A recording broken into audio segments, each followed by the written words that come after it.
Good morning, everyone. This is Joe White. I'm the DG Ombudsman for Con Edison. Today, we're going to go through the interconnection application process for solar energy storage. First, thanks again for CUNY for the opportunity to present. You're going to hear from myself, Fred Farella, who's a specialist in our DG group, Sean Yang, who's a manager in our energy services organization. They are responsible for project managing the projects from application process to permission to operate that's granted. And then we're also hear from Renata Hagi, who's in our distribution engineering department and looks at the technical evaluation of your projects. Next slide, please. So the agenda of what Con Ed wants to talk through is the 2020 SIR changes. There are a lot of impacts that went into effect around February 3rd. PowerClerk updates, what we've done to help smooth the interconnection process and streamline the information back and forth between us as well as the customers and developer. Renata's going to go through some Con Edison standards and guides and then close with some best practices of opportunity that will help you move your project through the process a little quicker. Next slide, please. I think most people were aware that Con Edison is part of the joint utilities across New York, so we work in tandem with the Interconnection Policy Working Group as well as Interconnection Technical Working Group to look at any changes, enhancements, and opportunity to advance DER integration to the state, at the state level. We started working last year around September and filed a joint petition with our stakeholders from the vendors, developers, NYCERDA, and the state to recommend changes to the SIR. Those were approved on December 12th, and the SIR went into effect on February 3rd. As this is a new development for some folks in our state, if you're new to New York, new to New York City, or new just to the SIR process, the DG group at Con Edison is able to assist you in understanding what the changes are. And we have no problem setting up a webinar or a conference call for you and your team. Just reach out to us at dgexpert@coned.com. As with any new changes, there's a lot of pain points when it comes from transitioning to what we did as recent as January to what happened when the new changes went into effect February 3rd. So just talk to us as well as your CPM if you have any questions, concerns, or issues related to the new SIR. And next, we're going to have Fred Farella go through some of those changes that should be impacting you and your project here in the foreseeable future. Thanks. Thank you. All right, thank you, Joe, and good morning, everybody. So I work for Joe on the DG Ombudsman team, and today I'm going to be presenting some of the changes that are present in the new 2020 SIR that was released this February. So there are four main updates that we want you to be aware of, and the first is material modifications. So the SIR contains a new modification section, and one of the key takeaways here is that if the developer chooses to make a change to a project that's already submitted, it's already underway, and it's deemed a material modification, then the developer will need to file a new application, which results in the removal of the original application, and it also means that the queue position of the original project is forfeited. So the Department of Public Service, or DPS, has a guidance document that illustrates what is considered a material modification, some of which you can see on the screen. And any change, whether it's material or non-material, should be brought to the utility so a determination can be made. The timing of the material modification request might have implications to the timeline of the project. For example, if the modification is requested before 40 days into the CESIR, the utility is by the SIR permitted to extend the CESIR, for example. On the screen are some examples of non-material and material modifications.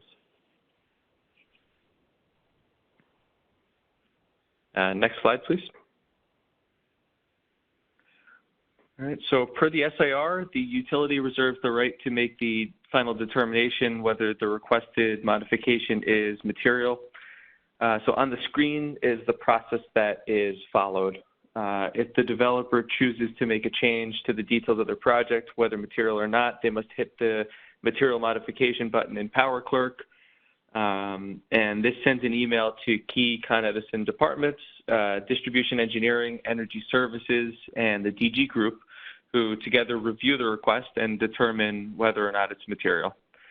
So once they made that determination, the utility then issues a response, and that response is out to the developer within 10 business days of the developer's request. Next slide, please. All right, so the second major change we want to highlight is a new and improved Appendix K, which is the energy storage application requirements. And Appendix K allows the applicant to describe certain important parameters of their energy storage system or proposed project that are required to process these types of applications. The main purpose is to collect this important data and to improve the interconnection experience. And Appendix K asks questions about market participation, but it's not the method by which the developer chooses to enter the market. And Appendix K also does not currently include dual participation rules. All right, next slide, please. All right, so the third major change to the SIR we are highlighting here are updates to the supplemental screening process. The main takeaway here is that there's been an updated voltage flicker test calculation, which is in screen H. This update allows for greater accuracy and takes into consideration system performance.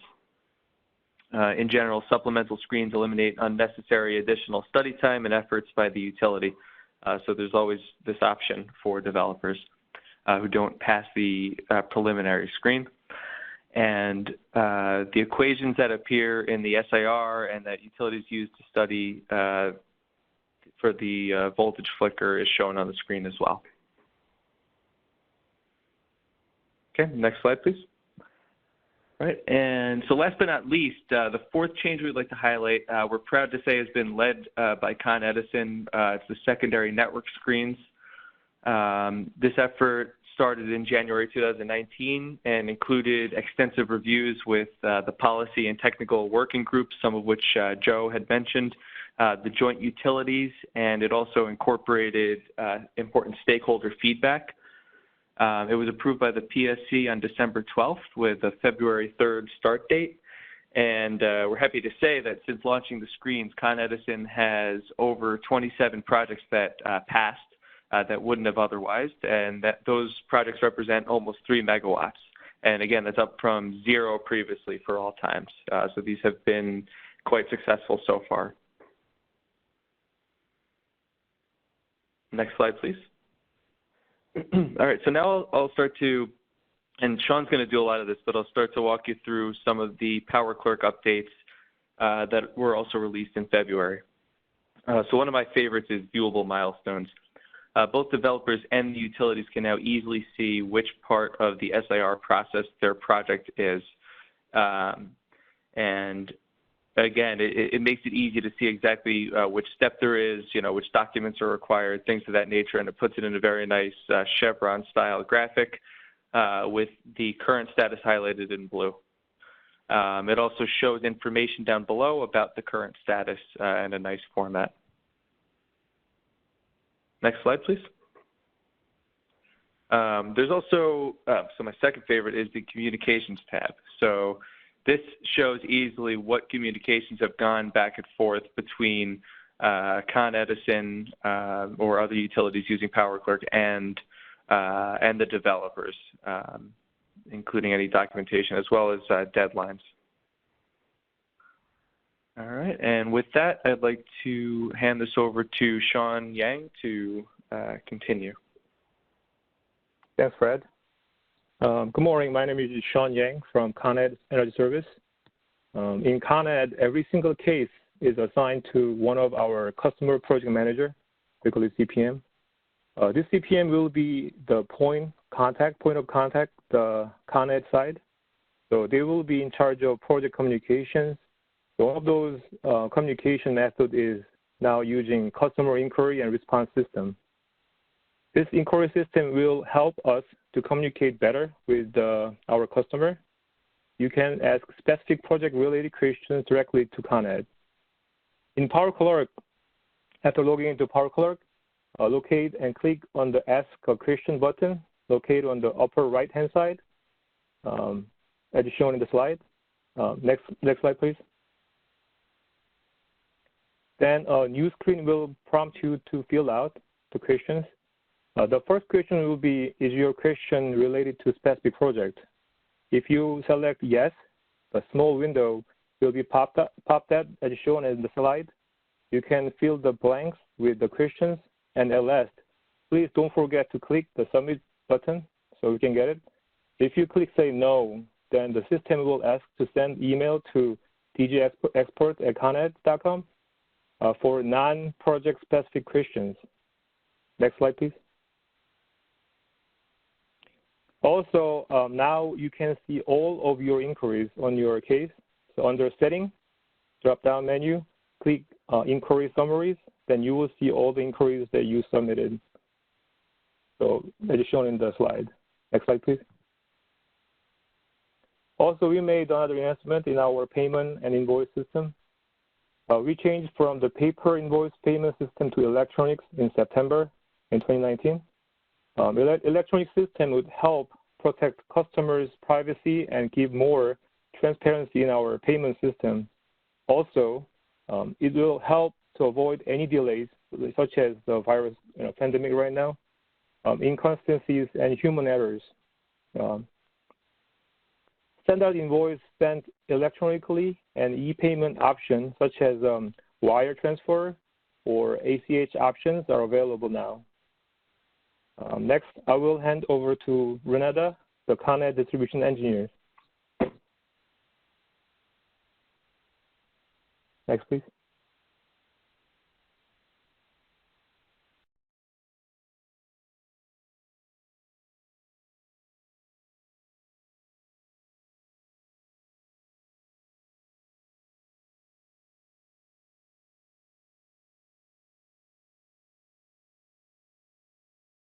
Renata, are you with us?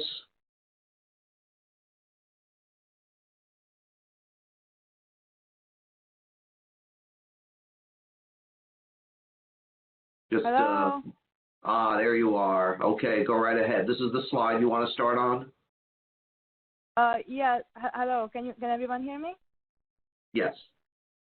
Okay, thank you. So thanks, Sean. My name is Renata Hegyi. I'm an engineer with our distribution engineering department, and I'm going to go over some new standards and guides that we published and explain where to find them. Then we'll shift gears a little bit, and I'll cover some best practices for the submittal documents. Firstly, we issued a CESIR cost guide through our website. It breaks down the projected cost of the CESIR study by DG type and size. So this guide should make it transparent how much the CESIR study would be expected to cost for a given project. You can find this guide on coned.com/DG, and if you go to the Apply for Private Generation or the Guides and Specification Styles, you'll find it there. Next slide, please. We have technology-based general guides for customers published as well. Currently, we have guides for energy storage, fuel cell, solar PV, and large combined heat and power projects. I encourage you to check out these guides. They are a great starting place as well as a good resource for people considering installing or upgrading DG systems on the Con Edison system. Next slide, please.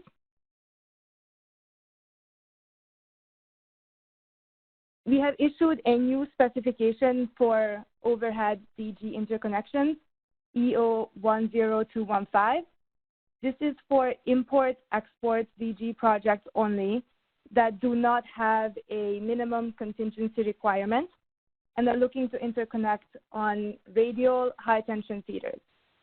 What's new and unique about this spec is that it significantly shortens and simplifies the high-tension interconnection review process and also reduces the customer and utility costs. So for example, a type of project that this spec might be applicable to is a large energy storage project that is only for import-export and does not have any on-site loads.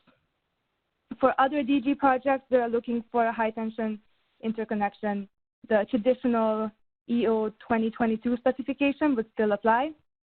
And you can find both of these specs, the traditional one and the new one, on our website as well in the guide section. Next slide, please. So shifting gears a little bit, let's talk about some best practices for the submittal document. So when your application comes in and we begin to review your application, there are several common errors that we see that slow down the process and will often result in your documents being rejected. Obviously, none of us want that to happen, so let's go over what some of these errors are and how to avoid them.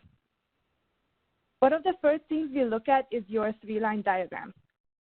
On our website, you can find a checklist for what should be included for a complete system diagram under the application forms. And one common error that we see has to do with the utility meter.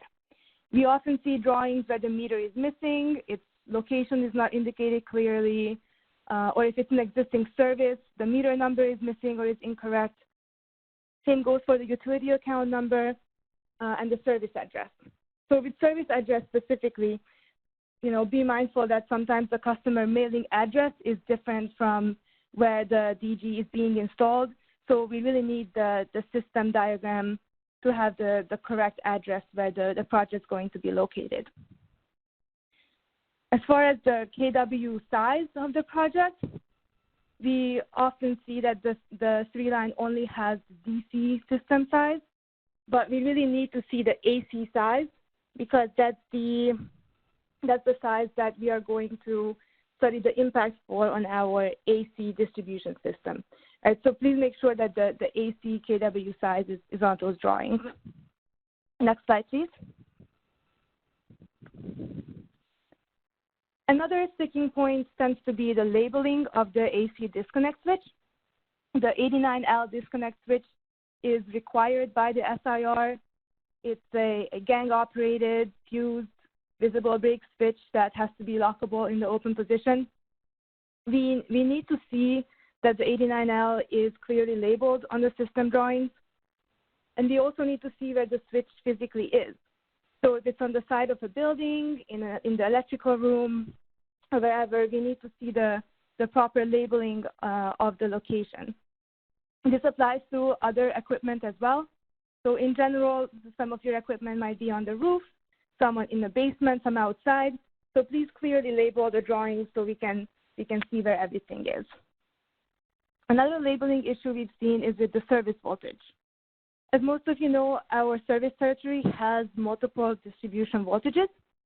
And if you mislabel the voltage on the system diagram, that has me worried that you might be planning to install equipment that is not rated for the voltage class at that location. So please be mindful of the service voltage as well. Next slide, please. Now, some other document discrepancies that come up later during the engineering document review step. So one I see often is discrepancy in the system size as it's listed across the different submittals. So for example, if the Appendix B says that there are two 33 kW inverters for a total of 66 kW, I should see 66 kW as the AC system size on the drawing as well. If I see something else, I won't know what your intention is and what size I should conduct the system study for. So I will have to reject the documents to get a clarification. One more thing about the AC system size is that it has to match the inverter nameplate totals. And if your intention is to derate the inverters, we do require a letter from the manufacturer as proof on how that equipment can be derated. Otherwise, they'll study the full nameplate total. The inverter models have to be consistent across all the documents. The cut sheets and certificate of compliance submitted must be for the same models that are detailed in the Appendix B and on the 3-line. And then for the verification test procedure, please make sure that it's site-specific. By site-specific, I mean it needs to include the details of the specific project you are submitting it for. So the address, the DG size, the number of inverters, all of that should be on the test procedure. If you have an energy storage system, an additional step is to include except for how the operating characteristics will be verified. So for example, if you have an AC-coupled hybrid system and you intend to only charge your battery from the paired DG, during the verification test, we need to see a demonstration of those controls. So to summarize, please review the system diagram checklist on our website and the bulletin list presentation so that we can progress these cases smoothly and get you interconnected without any delays. Believe me, we love it as much as you do when we can accept all the documents on the first pass. I hope this was relevant and interesting to you, and now I'll hand it back to Fred for some final words. Thank you. Great. Thanks, Renata. So we'd just like to conclude here with a few planned upcoming events.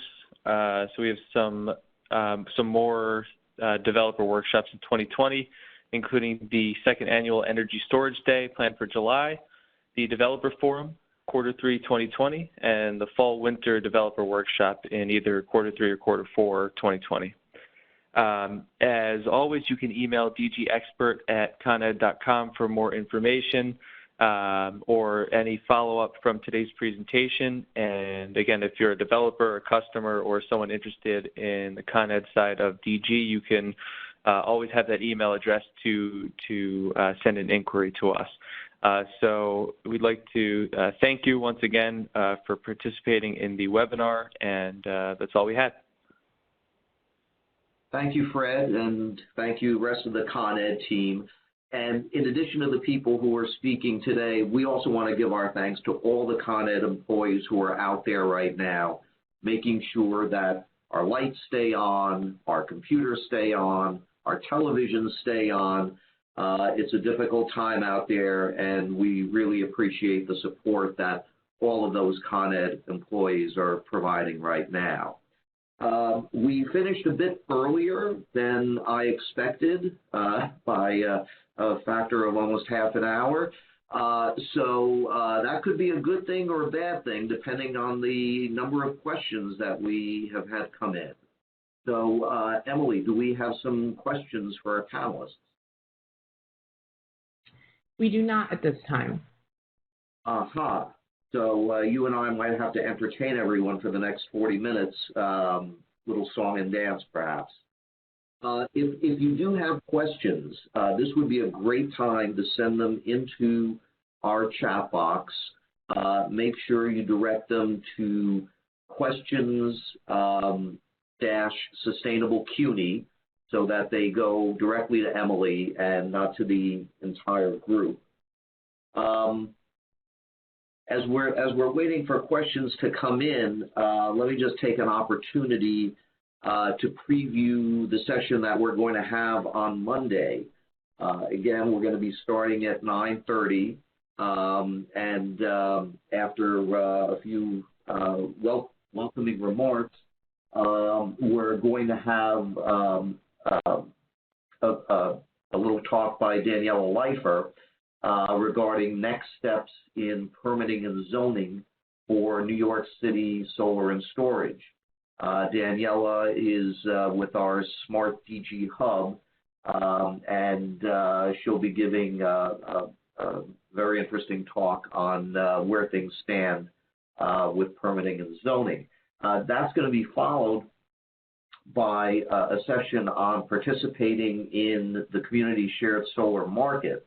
We're going to have Luke Forster from NYSERDA talking about New York State incentives that are available for community shared solar. And we're also going to have Cliff Barada with DG Group at Con Edison, who's going to be giving a breakdown of the VETR value stack. Following that, we're going to have a session on participating in the energy storage market. Luke Forster will be coming back to once again talk about New York State incentives for energy storage. And we're going to have two speakers from Con Ed talking about their programs and incentives. We'll have Griffin Riley from Non-Wire Solutions, and we're going to have Mohammed Kamaluddin from Distribution Planning. That's going to be followed by a talk about market drivers for solar and storage in New York City. We're going to have 3 people representing 3 city agencies speaking about both the programs and some of the new policies and rules that are going to have an impact on the solar and storage market in New York City. So we're going to start off with Ellie Kahn from the Mayor's Office of Sustainability. She's going to give us an overview on local laws 92 and 94, which just went into effect last November, and obviously require that any new construction in New York City or any major retrofits to rooftops going forward, they will have to incorporate either solar or green roofs or some combination thereof. So Ellie's going to talk to us about the impact of those local laws on the solar market and the business opportunities that they represent for many of you solar developers. Hamid Lekic from DCAS, which is the Department of Citywide Administrative Services, is going to be discussing solar and storage that are being done in New York City. DCAS, of course, is the city's landlord and controls thousands of buildings, libraries, police stations, fire stations, all city-owned properties, and they have a very ambitious program to outfit those properties with solar installers. So he's going to be talking about that. And then finally, Chris White from the New York City Housing Authority is going to be talking about NYCHA's solar programs. They have an initiative in place right now, which, by the way, Sustainable CUNY is actively supporting, to install 25 megawatts of solar on New York City public housing by the year 2025. Now, there's over 2,500 public housing buildings in New York City, and while not all of them may be candidates for solar, there are a lot that are. Take that down and, again, explain how this represents a business opportunity for the installer and developer community. So hopefully, while that time that I was rambling on, we've had some questions come in. Emily, do we have anything? Yes, we have several questions here. We still have the Con Ed team on the line. Are you guys still available? We're here. Yes. Okay, wonderful. So I guess we might as well start with one of the questions that came in was asking you to speak about the applicability of EO 10215, in which it reduces the cost, I believe was the question that came in. Are you guys able to handle that? Yes, I can handle that. Can you guys hear me now? This is Renata. Yes. Okay, perfect. So the way in which EO 10215 reduces costs compared to our typical high-tension interconnections is that it moves all the protection and control of our feeders onto the utility side. So while with EO 2022, you have to design your switchgear to Con Ed specifications, your high-tension switchgear, this new spec does not require that. And also it reduces the contingency requirements. So if your, for example, if your project does not have a second contingency requirement, it can just be interconnected to one feeder or 2 feeders, 3 feeders. We don't have to pull as many feeders to your location to provide that typical N-2 design that we offer for the rest of our network projects. So, and as far as cost specifically, so that's both the utility side, right? The costs are less, and also the customer side because of the type of switchgear required. Does that make sense? Does that answer your question? Great, thank you. I think so. If you have, yes. The person who asked that actually just said, yes, very good. So thank you very much for covering that. All right, we have a few more questions. Someone is asking if Con Ed has any comments on how solar on new construction will be handled given local laws 92 and 94. Not sure if you have any answers on that yet, but if anyone can speak to that, please do.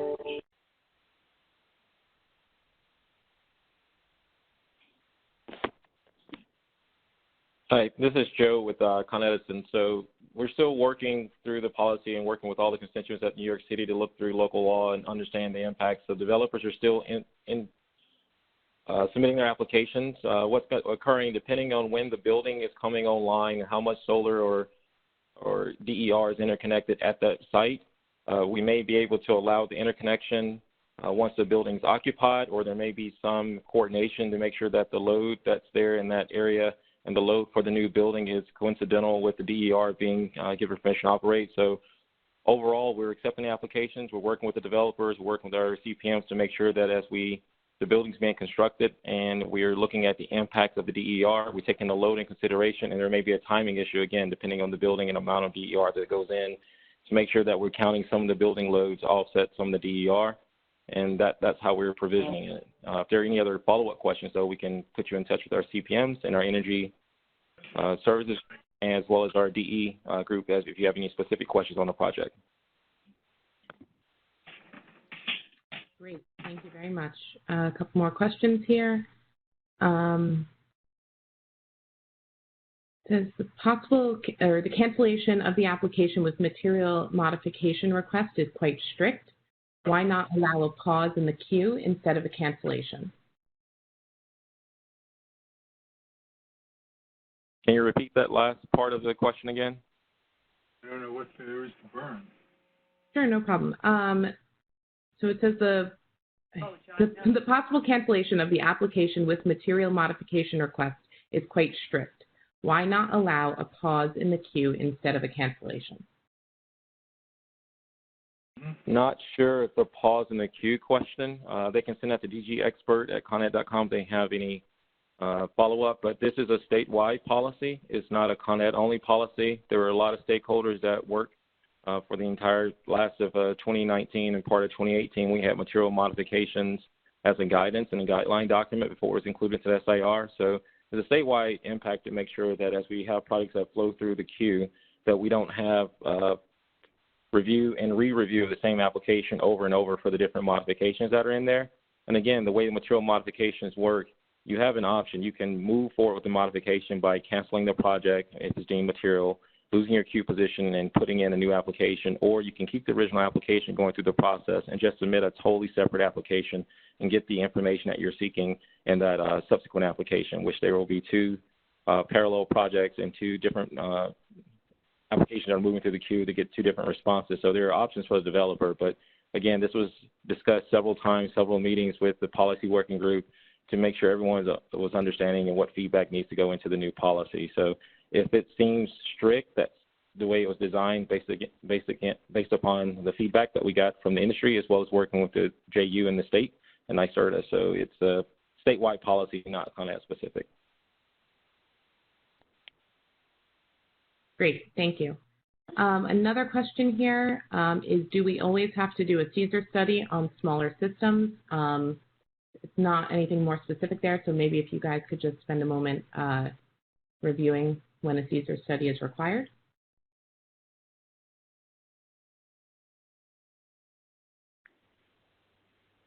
Yeah, so a CESIR study is required when a coordinated review is required. So basically, if a project, so we have the screens in place to ensure that there won't be any impacts to the system. If it passes the preliminary screen, then no CESIR will be required.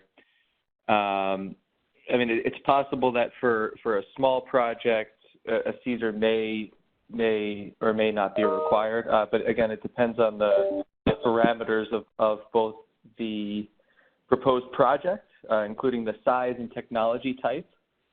And again, you know, a battery might be a little bit more complicated than PV, for example, because of the different operating characteristics.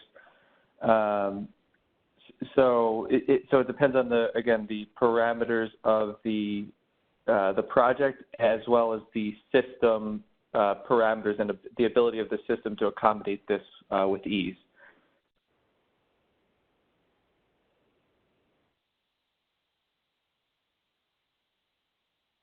Right. And so we have one last question here. If anyone has more questions, please feel free to send them over here at Questions Sustainable CUNY. And the last question we have is asking if someone from Con Ed can please explain how, if at all, coronavirus is affecting your ability to review applications or process payments. Hi, this is Joe from Con Edison. The coronavirus has impacted our work location, so most of the companies working remote in a lot of different homes or their locations. It has not impacted at this time our ability to process applications. Our folks are working on the less than 50 as well as the greater than 50 are still doing CESIRs, the application review, preliminary analysis, all from a remote area. It has not impacted our ability to process payments. As most of you are aware, we went to online payment or electronic payment last year. We're still processing checks, if I'm not mistaken, at this time. Again, if any of those different areas of the company get impacted by the virus on a personal level that impacts their work performance, then we may have a different review and a different update. But at this time, it has not impacted our ability to process applications. Great. Thank you very much. I think that's it for questions coming in at this time. So I'll throw it back to you, Ron. Thank you very much, Con Ed team. Okay, so we are back, everyone. This is going to be the Department of Buildings hour, or perhaps even longer because we have till 11:40. So we're going to have two speakers. We're going to start off with Barry Stein, who will be discussing solar panel installations within the context of construction and electrical permit application processes. And then he's going to be followed by Alan Price, who is going to discuss material acceptance requirements for battery energy storage systems. So, Barry, if you're ready, your slideshow is up, and just yes, give me a verbal cue when you need the next slide. Okay, thank you, Ronald. Okay, good morning. My name is Barry Stein. I am the Chief Plan Examiner at Hub Full Service at the Department of Buildings. Our unit processes all the solar tax abatement applications. Okay, next slide. Okay, so this is just basically an overview of the different things that we're going to cover in today's presentation. Okay, next slide. Okay, so let's take a trip back where we were. So when we started this at the Hub Full Service, we have records back to March 2009. And that's when the RCNY was 105-02 was enacted. And then in 2012, the New York City zoning resolution had a major amendment for the zone green, which had a lot of effect on how you could, the zoning issues about how and where you could place solar panels. At that time, the solar systems were installed primarily on 1- and 2-family residences.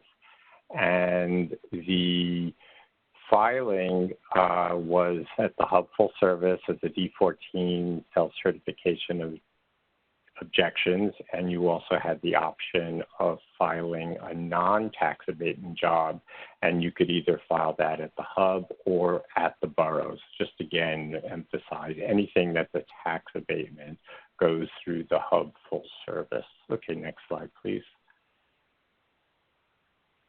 Okay, so where we are, if you could see the totals, we have records from 2011 through 2019, and you can see that we've gone from 165 applications up to basically last year we peaked at 5815. We're a little lower for 2019, not sure why, but you can certainly see how popular the tax abatement has become. And one thing that happened a couple of years ago was that they identified that a lot of the smaller projects for 1 and 2 family residences with low pitch, with sloped roofs, and did not exceed 10 kilowatts, you could professionally certify them.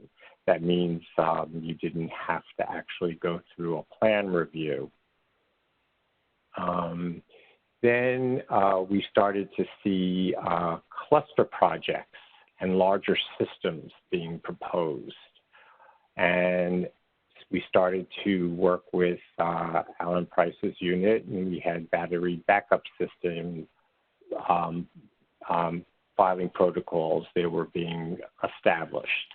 And the FDNY issued new guidelines for clearances and narrow buildings. They put a whole new chapter in their code specifically dealing with the solar installation. And I know the FDNY will be speaking a little, I think Monday or later today, I'm not sure. Okay, next slide. Next slide, please. There's a bit of a lag, Barry. Oh, I'm sorry. I'm apologies. it, but it may take 3 or 4 seconds to come up on your end. Okay, apologies. Okay. Can you see now where we are going? No, I'm still on where we are. Okay. Although it wouldn't matter.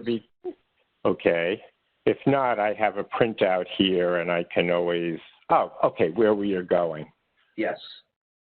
Okay, so where we are going, the Department of City Planning is going to be working on a follow-up to the initial Zone Green, and they're going to call it Zone Green 2, and they're going to start incorporating some of the things that just weren't there when they proposed the original Zone Green. One of the things is solar canopies, another is battery backup systems. What we're also beginning to see now is community solar projects where your solar panels might be located a couple of miles away and you're paying into a fund for that, and then it's being connected to multiple buildings. We're told that the RCNY 105-02 has been extended to 2021, and we sort of know historically that every time that it seems to expire, it gets extended.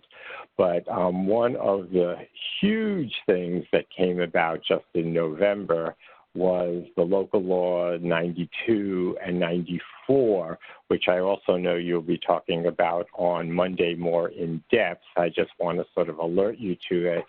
And that's a mandate that all new buildings and certain enlargements and roof replacements are now going to be required to have a sustainable roofing zone. And that can be solar panel, it could be green roof, it can be a combination of the two, but we're just going to focus right now on the solar generating systems. So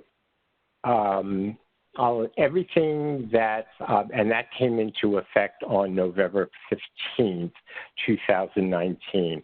So far, now, even though this is a mandate, local laws 92 and 94, and usually tax abatements don't apply to mandated projects.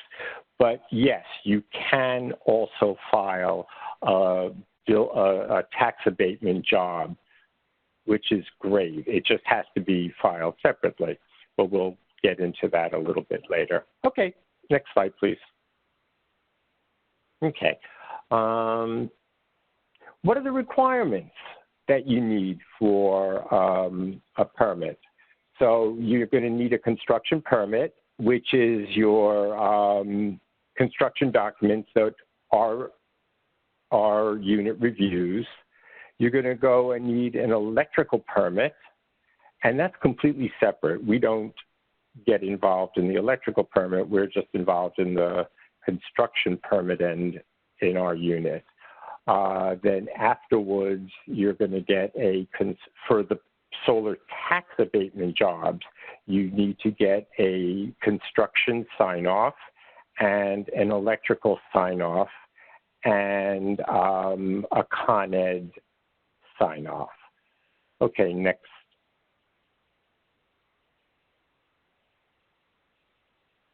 Okay, so projects that are filed for the property tax abatement must be filed through the Hub Full Service and its professional certification of objections. Oh, I just lost it.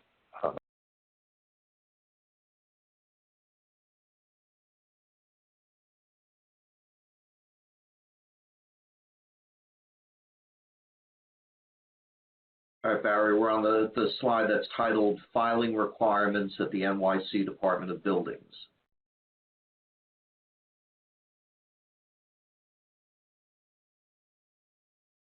Barry, did we lose you? We seem to be experiencing some technical difficulties here. I would just ask. Okay, do you hear me? Do you hear me now? There we go. Okay, thank you. I was starting to get nervous, but go ahead. Yeah, no, something's happened. Yeah, no, I'm on the same slide as you.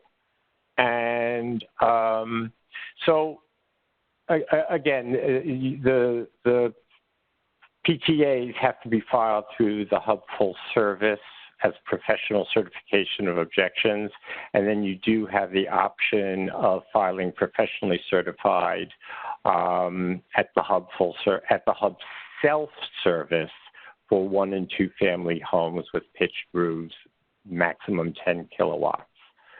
Now, if you do file at the borough, you can only file non-tax abatement. So you have to be very careful if you want to because you can't transfer the application.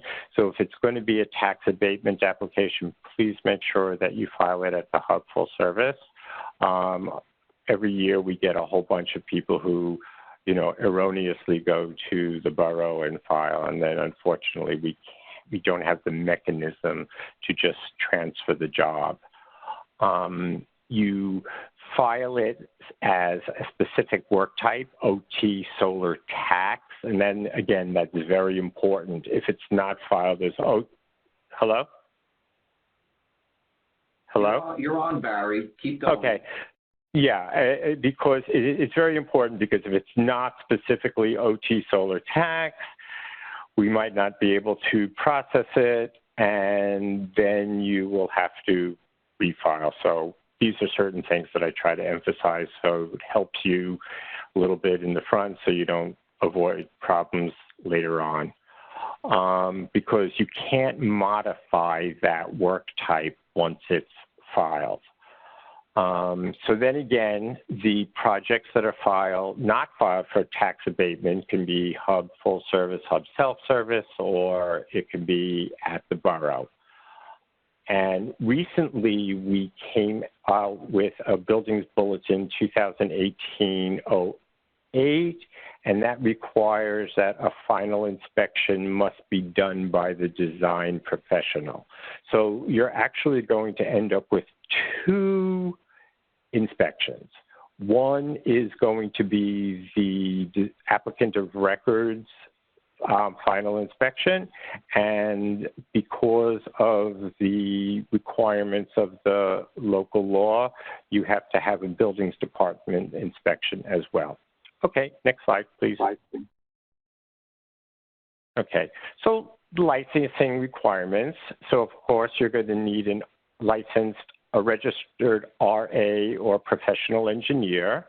One thing you're going to have to give us is, unless the building was built after 1987, is asbestos reports. So you're going to need an asbestos investigator. And then you're also going to have to conduct some special and progress inspections. And either the applicant may or may not have the ability to do this. Applicants can do progress inspections. You can only do a special inspection if you're a registered inspection agency. So sometimes the applicants will hire out another company to do the special inspections. Okay, next slide. Okay, so what do? You file your application online, you pay it online, you submit it, and you get the job reviewed, and you get the permit from our department. Okay, next slide, please.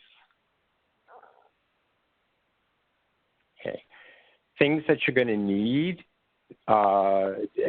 When you do it electronically, it automatically generates what they call an EF1 sheet. Then you do your PW1, which is your plan work approval, which you would need for any job. You're going to need a PW2 at the end to get your permit. We have to get a PW3 before approval for cost estimate. TR1 with special inspections for structural stability and fire resistance penetrations and joints, unless you're doing a ballasted system. You're going to have some energy code compliance inspections. I think it's, I have it listed somewhere else, exactly which one it is. Okay, next slide, please. Okay. The TR8, the progress inspection, is air sealing and insulation. And if it's an occupied building, you have to do a TPP1. And again, if the building was built prior to 1987, when the asbestos law was created and you couldn't use asbestos products, you have to give us an asbestos form. Either it's an ACP5, which says that there's no asbestos on the job, or it's an ACP7, which says that there is asbestos that needs to be abated, and then at the completion of that, you give us an ACP21. Okay, next slide, please. Okay. Some specific requirements for certain types of jobs. So the PTA4 is specifically just for the tax abatement jobs. You don't need it for a non-tax abatement job. FDNY variance approval letter. Not all roofs can comply with the fire code for clearances and fire department access. So sometimes we will ask you to get, hello? Someone just sneezed, hopefully into their elbow. So I'd remind everyone to please keep themselves muted. Go ahead, Barry. Okay. Sometimes an applicant may need a variance for the rooftop, because anytime you do some kind of an installation on a roof, an existing roof, or you basically own it, and the fire department will tell you a little bit more about it, and anything that does not comply, you have to bring into compliance.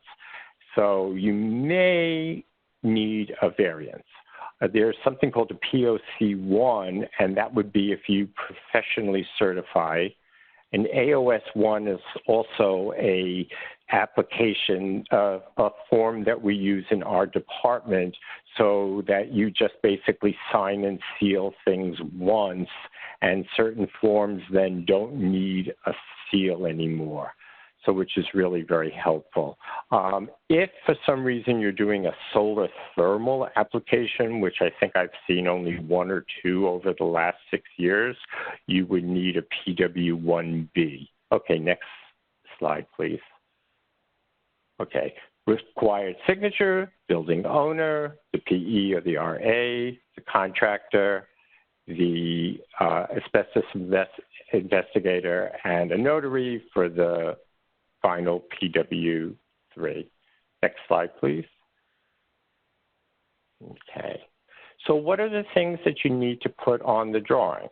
You need a plot plan, a site plan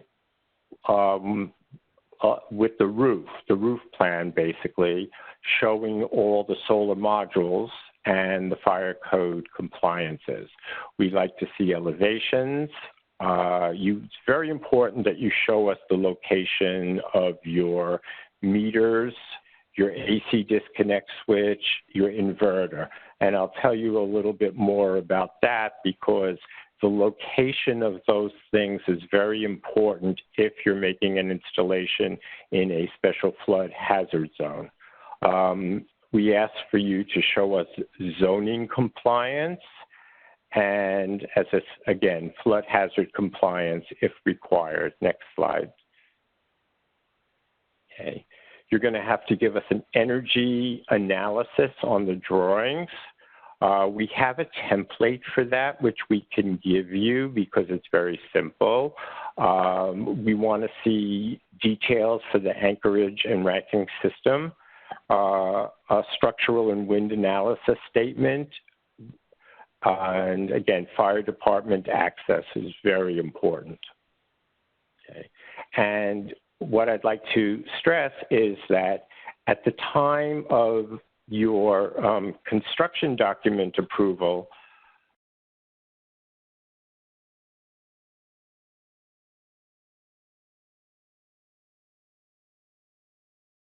I think we may have lost Barry again. Barry, hold on. Okay. I'm good. back. You're there. I'm back. Good, Right. good, Okay. Good. Sorry. My screen keeps going to sleep. I have to keep making sure I hit it.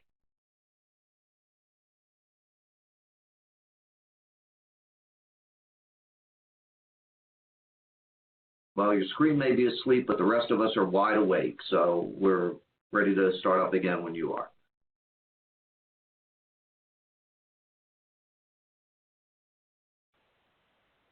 Can you hear me now? Yes. Okay. I think I lost you guys at the electrical drawings, and none are required for construction document approval. In fact, we don't review them at all. Even if you included an electrical drawing, we wouldn't stamp it. You only need a 3-line diagram at the end for your final electrical inspection. Next slide. Then the electrical permit, you file for ED 16A, and then again, the 3-line electrical diagram is required at sign-off only. Okay. So it's sort of 2 tracks. You know, one track is the construction drawings, and another track is the electrical. We don't review the electrical. Okay. Next slide, please. Okay. And the items that are required for sign-off is the PW7 letter of completion.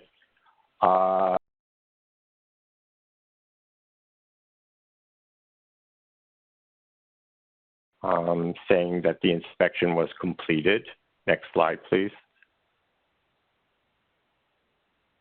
And the final PTA 4. Then you get a utility connection letter from Con Ed, and then you need the construction and the electrical inspections. They're done by 2 units, and they're 2 different inspections performed by the DOB, and they're scheduled through the DOB Now inspectors, and a final energy analysis. Okay, next slide. Then after the construction sign-off, we get all the information and we submit it to the Department of Finance. There's one.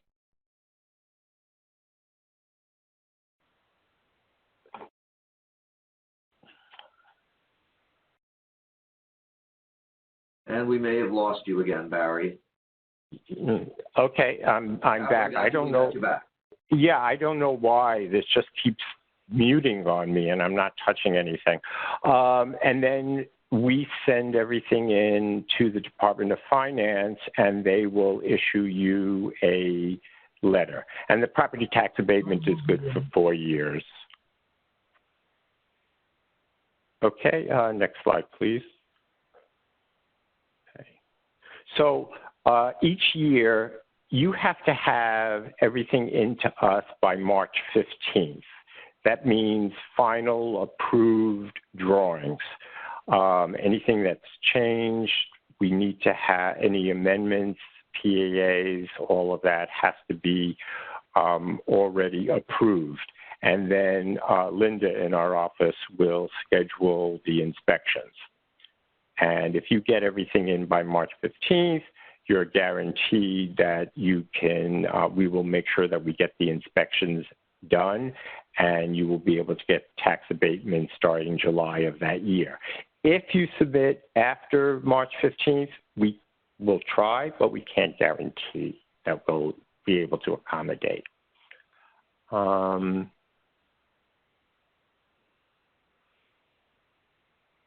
take yeah, next slide. Okay, so let's leave all of that behind now. Those are very technical things. That's just the specific requirements for filing. How am I doing on time? Is it, are we okay? We're doing fine. Don't worry about it. Okay. So as I said, the Zone Green came out in 2012, and a lot of work had to be put into how do these solar panels fit in terms of zoning, and especially because so many of the buildings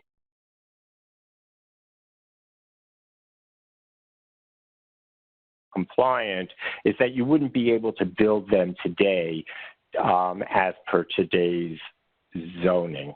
Okay, next slide. Okay, so you can build up to the, if you're building a new building, you can build up to the zoning envelope, and if it's a sloping roof, which is defined in the zoning as 20 degrees, as greater than 20 degrees, you can go beyond the zoning envelope 18 inches.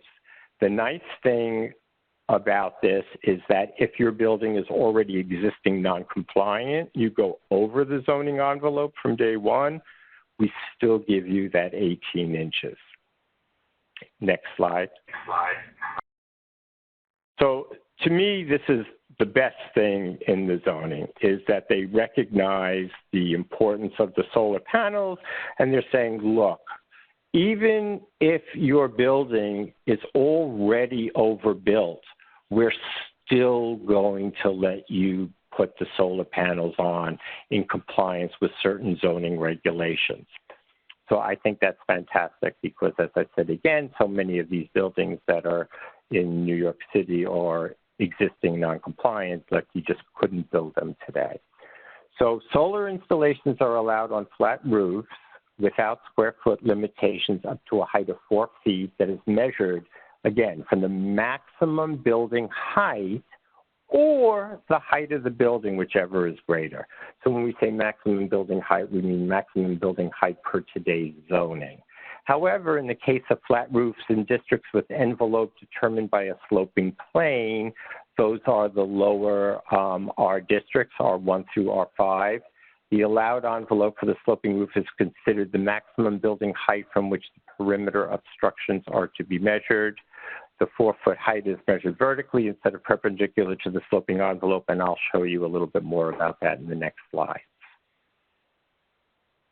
Okay, so here, say we want to we have a flat roof on a building in a lower density zoning district. That's an R1 through an R5. Okay.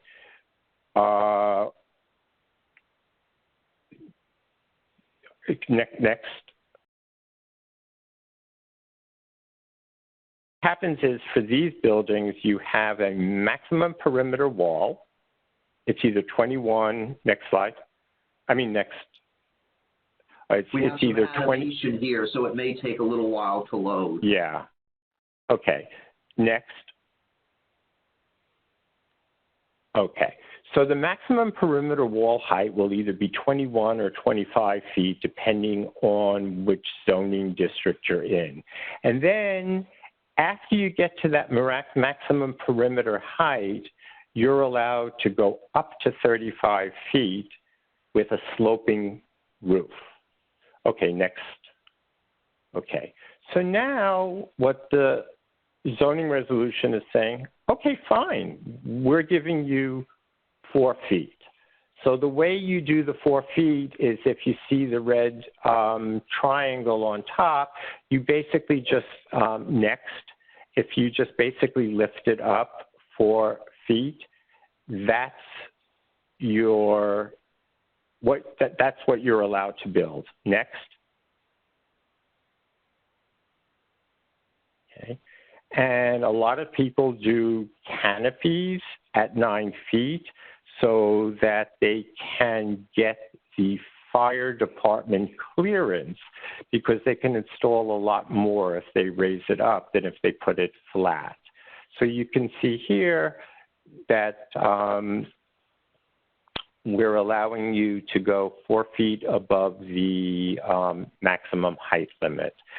This was very unclear, and we had to spend, I would say, about 3 to 6 months going back and forth with city planning to get determinations on this. Next. Next.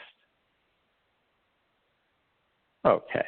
So the solar installation allowed is permitted obstruction, 4-foot maximum above maximum building height. 4-foot high solar permitted obstruction envelope is shown with the dotted line. Okay, next slide. Okay, so in these lower density districts, you're given free by zoning 100% of the roof that you can cover. Obviously, you still need to give the fire pass, but you can go 4 feet above the maximum height right away.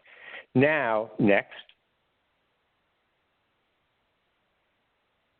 you can increase that to 6 feet, but you're limited to 25% of the roof, and it has to be set back 6 feet from the street wall.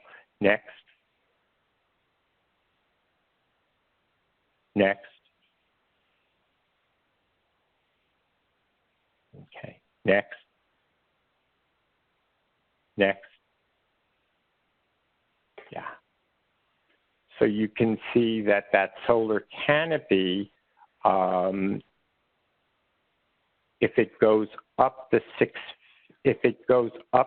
4 feet, it has no limitation on how much coverage it can, and it can actually extend to the street line.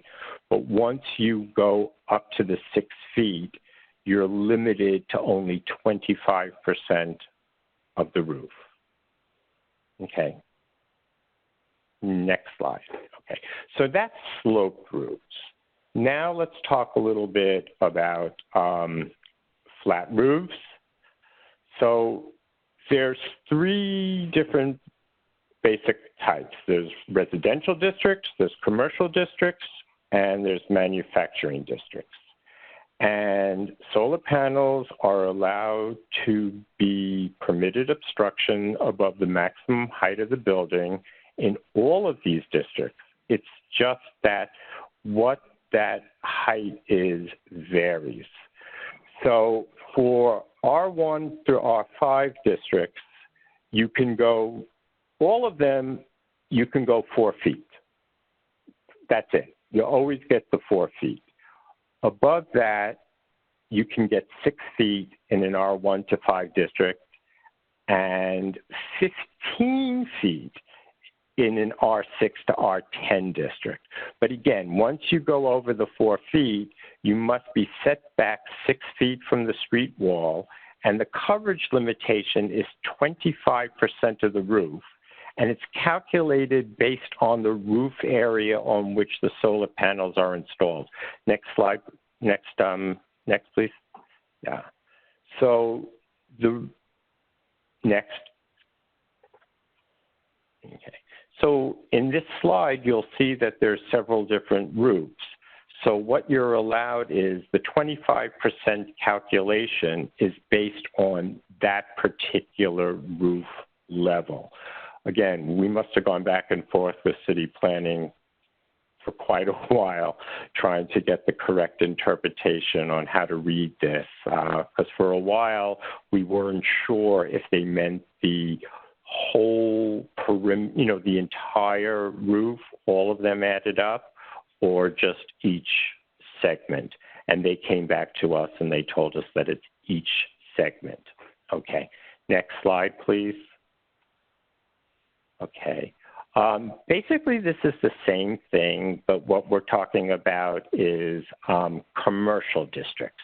So again, solar installations higher than 4 feet in commercial districts. So, I'm sorry, you okay? Everything okay? Yes. Okay. So in the commercial districts map within an R1 through an R5 district, and in C3 and C4-1, you can go up to the 4 feet, as I said, always 4 feet, and then go up again to 6 feet.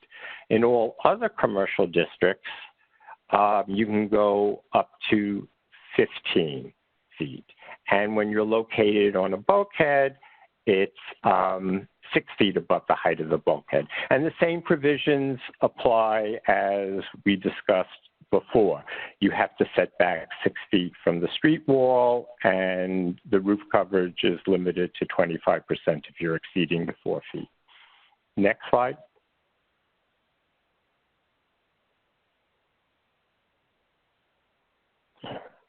You see, it's the one that says manufacturing districts. Yes, and for the manufacturing districts, it's the same deal as all the others. It's just that above 4 feet, you're limited to 6 feet. So again, this applies. So if you're at a new building, you build to the maximum zoning envelope, then you can go up the 4 and the 6, or the 4 or the 15. And again, the beauty of all of this is that if your building is overbuilt, you still get the 4 feet and the 6 or the 15 feet, as long as you comply with the 25% of the roof coverage if you're over the 4 feet. Okay, next slide, please. Okay, so sometimes you're going to come across a situation where you get a non-complying building. Okay, a non-complying building is basically a building that's use is not permitted anymore. And most often what we see is that over the years, residential building was built in an area that got rezoned as, say, as manufacturing. And the zoning resolution was very conservative about what they said you can do to a non-conforming building. But after we spoke with city planning, they determined that solar panels could be considered what they call incidental alterations. So it's great. So we went from not thinking that we could put any solar panels on a non-complying building to basically you can build solar panels based upon the zoning regulations for non-complying buildings. So I think that's really great. Next slide. And I'm not going to talk in depth about this because I know there's going to be a lot of discussion on Monday, but the the big thing is that on November 15th, 2019, Local Law 92 and 94 came out. And the specifics of how it affects buildings is all in Buildings Bulletin 219-10. And we could spend an hour just going over that Buildings Bulletin. So it's going to apply to all projects with construction documents that were approved on or after November 15th, unless the construction documents had obtained a status of K, which meant partial approval. At this point, we haven't seen any tax abatement jobs tied directly to Local Law 92 and 94. Now, you can get the tax abatement. And also, this is very interesting because when we were discussing Local Laws 92 and 94 as they were beginning to be in effect, that was like a big discussion. It's like, hey, you know, now that this is being mandated, are we still going to be able to apply for a tax abatement? And the decision was yes. So if you want to file for a tax abatement, you would do it just like any other application. You would separate it out from the new building or the alteration type 1, and you would file it as a separate alt 2 solar tax abatement job with the HUD full service. And of course, all the zoning resolution regulations as we just discussed would apply. Okay, next slide.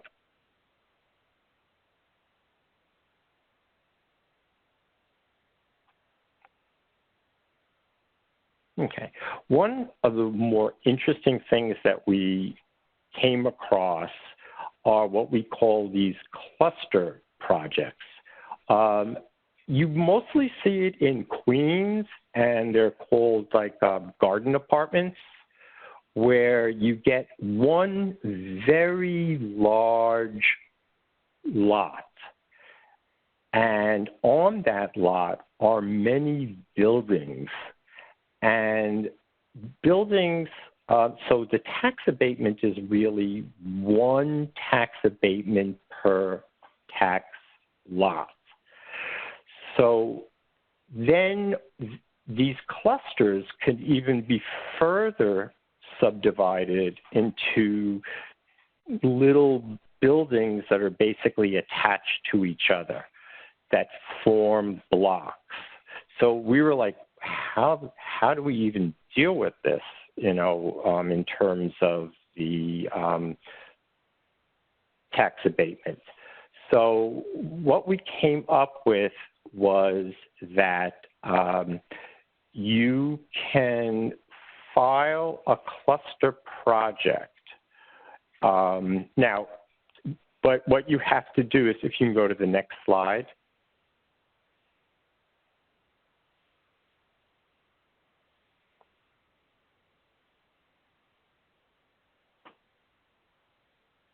Okay, so each one of those buildings or building segments is a separate, what they call bin. Building has a BIN, a Buildings Information Notification, I think is the definition. Building information number or something. And typically each bin needs to have its own application. So what we did is we worked with like the Technical Affairs Unit, and we came up with a strategy of how to handle these cluster projects. So projects that consist of one building structure with multiple bins on a single tax lot, projects that consist of clusters of buildings that each contain multiple bins. Per DOF, Department of Finance, only one PTA can be issued for any one tax lot. However, if there is more than one building on the tax lot, each building bin is entitled to a tax abatement.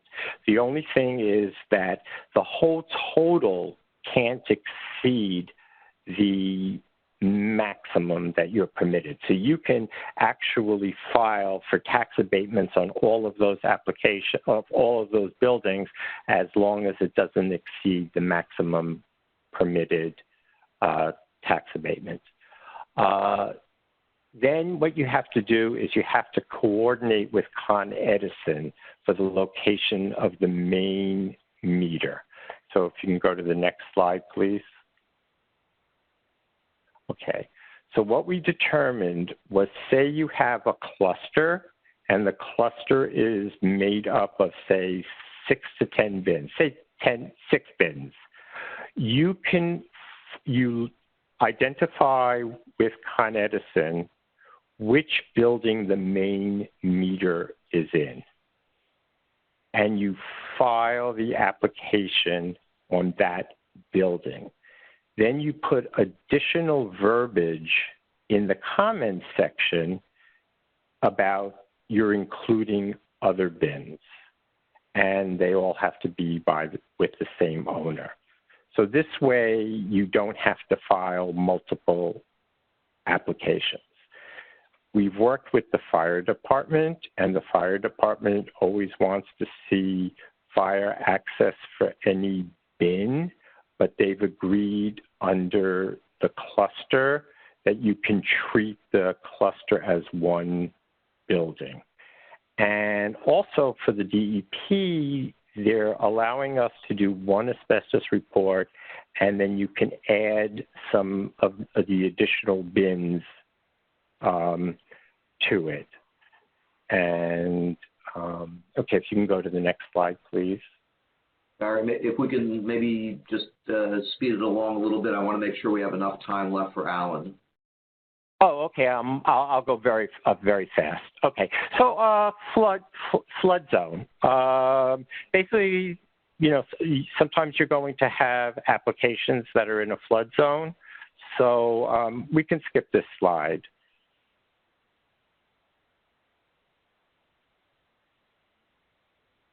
You can skip this. Okay, so the important thing to remember is the Con Ed utility meter can be located anywhere, okay? Any new meters have to be above the design.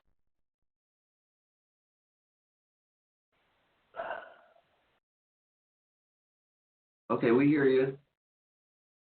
You hear me?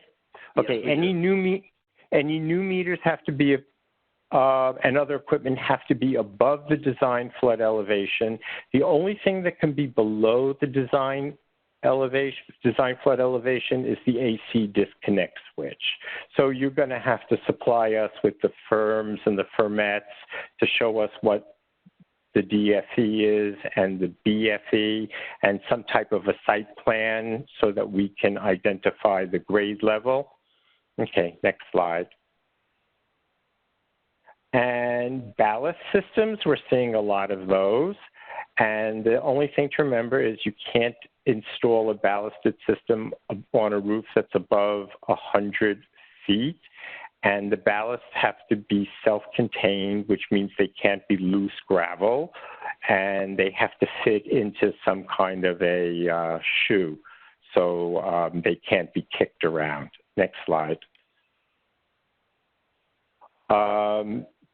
The fire department came up with a couple of operational features, mostly number 37 and 39 of Chapter 5, and they help with giving some relaxation on clearances, and it's very helpful, especially the one for buildings that are not more than 25 feet in width or depth, because they have limitations on how much solar they can put on. So those are two very important fire operation features to keep in mind. Okay, and then the battery backups, which Alan will talk about. If you're going to do a backup system, you're going to have to go to Alan's unit and get a conditional acceptance letter and a final acceptance letter, and you also need an approval letter for the FDNY. Okay, next slide. And that was it. Okay, I hope I didn't take too long. No, it's fine. So what I'm going to do now, we're going to bring Alan on board, and I'm going to just quickly switch slide presentations. Bear with me here for a second. That's not the screen I want. And here we go with Alan's, and we will share this with everyone. By the way, I see people are sending me notes, and I can't respond to them right now. I will respond later. Okay. Here Thank we are. you very much, everyone. Slideshow. And thank you, Barry. And Alan Price, please take it away. Okay, Sure. thanks. Good morning, everyone. Ron, can you hear me? Oh, yes. Excellent, excellent. My name is Alan Price. I am the Director of the Office of Technical Certification and Research for the Department of Buildings. For the next few moments, I'd like to review the requirements for material acceptance of battery energy storage systems. These systems, these energy storage systems, are approved on a site-specific basis because they are considered to be alternatives to our code at the moment. So there are some special requirements that we have in place for these systems. Next slide. Because battery storage, energy storage, is somewhat new to the construction industry, I just wanted to make sure that we're all on the same page when I give this presentation and others. So I just start out usually with just a few slides with some background information about battery energy storage systems. In its most simplest form, a energy storage system, a battery energy storage system, is just an energy management tool. Of course, we have energy that is generated and then, of course, used by the end user. But in between the supply, the generation and supply of energy and the use of the energy, we can install a energy storage system that will benefit the owner, will benefit utilities. There are several benefits that can be realized with these systems. Let me give you just a few examples. For solar, of course, when the sun is out, solar works great, but at night, not so great. So the battery energy storage system can be used to store energy, and it can be used when it is needed. And we can go all the way up to utility scales, where utilities are actually taking advantage of storing energy, especially during peak times, maybe a hot summer day when all the air conditioners are being used, and the utilities struggle a little bit with trying to provide energy for everyone. So these batteries can be used to shave that peak load. Next slide. And this is kind of my cheat sheet for batteries. This is a very high level presentation of different terminology, features about battery energy storage systems, especially as it applies to the Department of Buildings. First, just wanted to touch on the range of the different types of systems. What we are looking at when we evaluate batteries is just to identify the category, the size category. That identification will help us evaluate each of the systems. So for the small systems, you can see a visual representation of what that might look like. These are typically used for residential installations. On the medium-sized systems, these are usually cabinet-sized, refrigerator-sized units. And then we go all the way up to the larger-sized batteries, and they are typically contained in containers. These are containerized systems.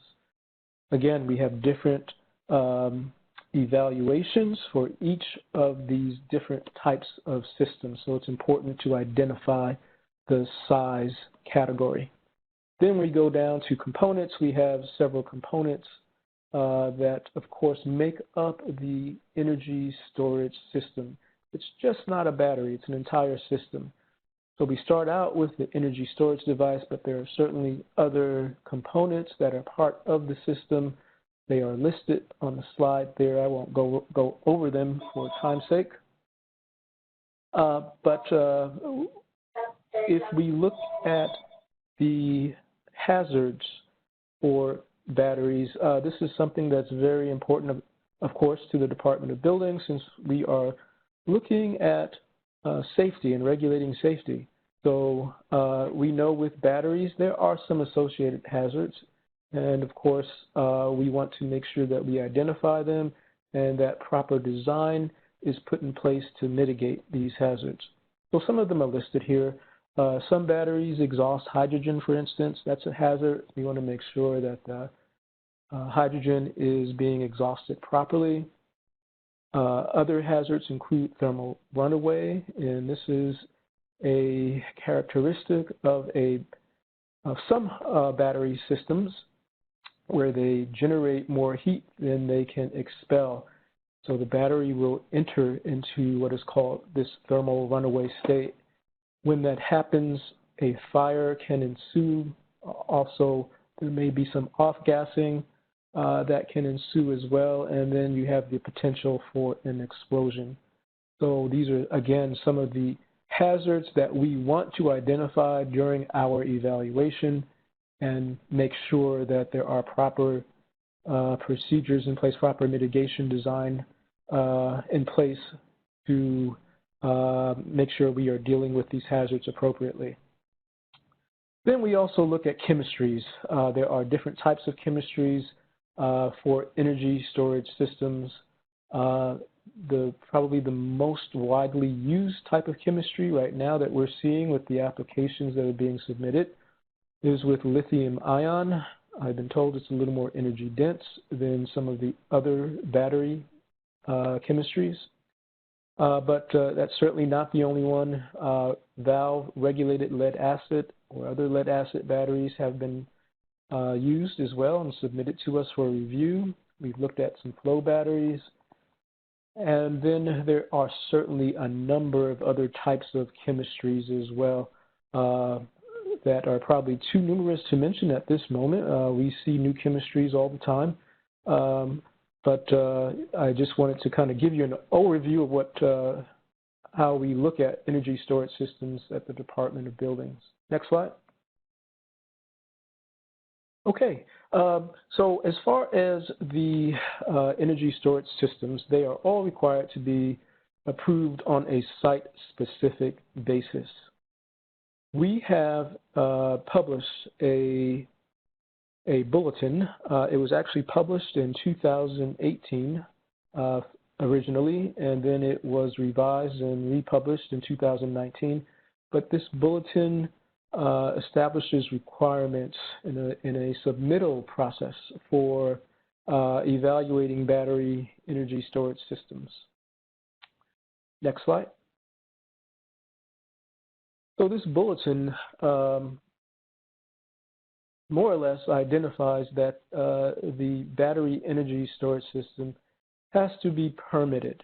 So just like any other construction in New York City, and just about any other jurisdiction, there is a process for permitting and signing off of the battery. And that is the typical construction process. Of course, many of you would be familiar with this process, and the arrow represents the different phases of the process. We have the plan exam, permitting, construction, and maintenance. And of course, we have the different milestones that identify each of the processes. I won't go over all of them. I will get into some of these in the next couple of slides. But really what I wanted to present here in this slide is that there are some special requirements for material acceptance of these energy storage systems that are overlaid on top of the construction process.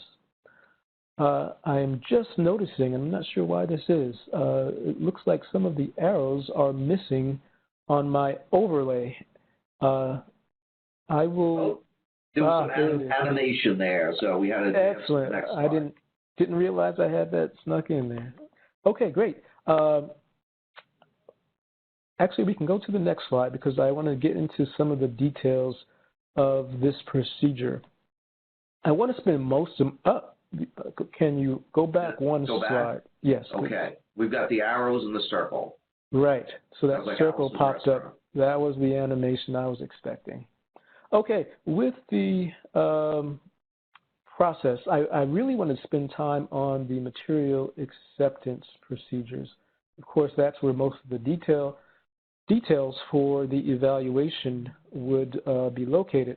However, I did want to get and touch on some of the requirements that will be required for the typical submittal process for permitting the project.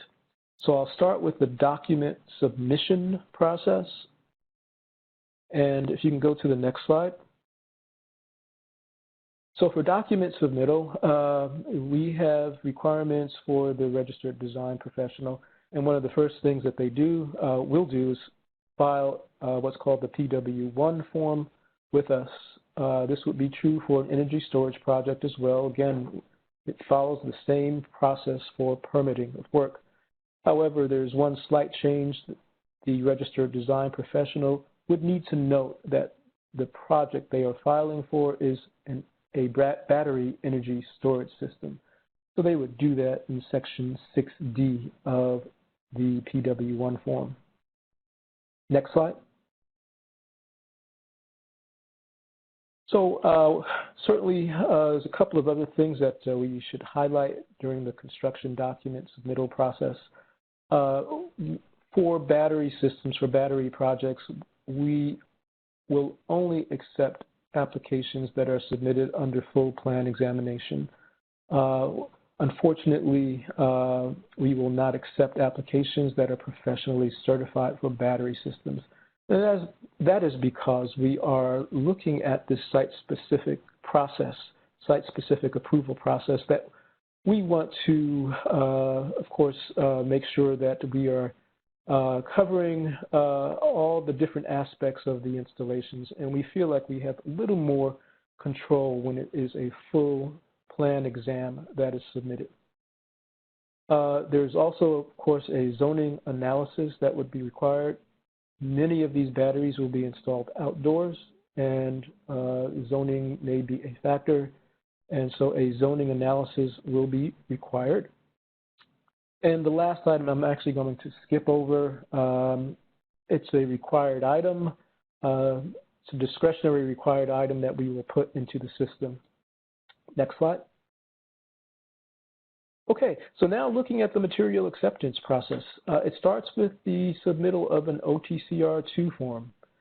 So that will initiate our site-specific evaluation for a battery project. Again, each and every battery installed in New York City, energy storage system that is, each and every energy storage system must be submitted as a site-specific review.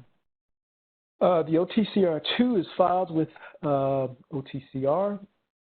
This is, again, all laid out as part of the buildings bulletin that I referenced earlier. There are a few details for the OTCR process that I did want to cover. So next slide. Or arrows. Next slide, yes, next slide. Okay. Thank you. The OTCR2 application can be found on the DOB website. It is accessed through the OTCR webpage. And the submittal documents that are required to be submitted with the OTCR2, they can actually be submitted afterwards as well, but we consider this all part of the same submittal. It's part of the checklist. That checklist is published or actually linked to the buildings bulletin that we saw earlier. This is a checklist. It's about several pages, 3 pages long, I believe. So it's quite a bit of information that we are collecting. rather than going over all of the information, I wanted to touch on some of the more important points that are in the checklist. And certainly for installers, these will be items that you should be aware of. We do have a requirement that all batteries that are used for energy storage be listed. So the listing requirement is that it has to be listed to UL 9540.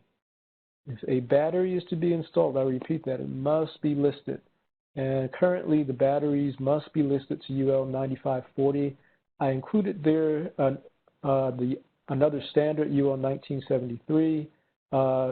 We did in the past accept batteries listed to that standard, but now we are only accepting standards or batteries listed to 9540. 9540 is for the entire system, whereas 1973 usually looks at the battery only. The inverter that's also used has to be listed to 1741. There's also large-scale testing that is required. This large-scale testing is performed under UL 9540A. The large-scale testing actually looks at conditions that we mentioned earlier, thermal runaway. It will we'll be able to determine whether or not a battery system is subject to thermal runaway during this test procedure. If it is, the battery then, or the battery system, will be able to be tested, and the test report will provide critical design information on the hazards of the system, and that information can be used to provide proper mitigation. So it will dictate the design of the system. So these first two items are really crucial. They actually lead into some of the other items that I have listed here.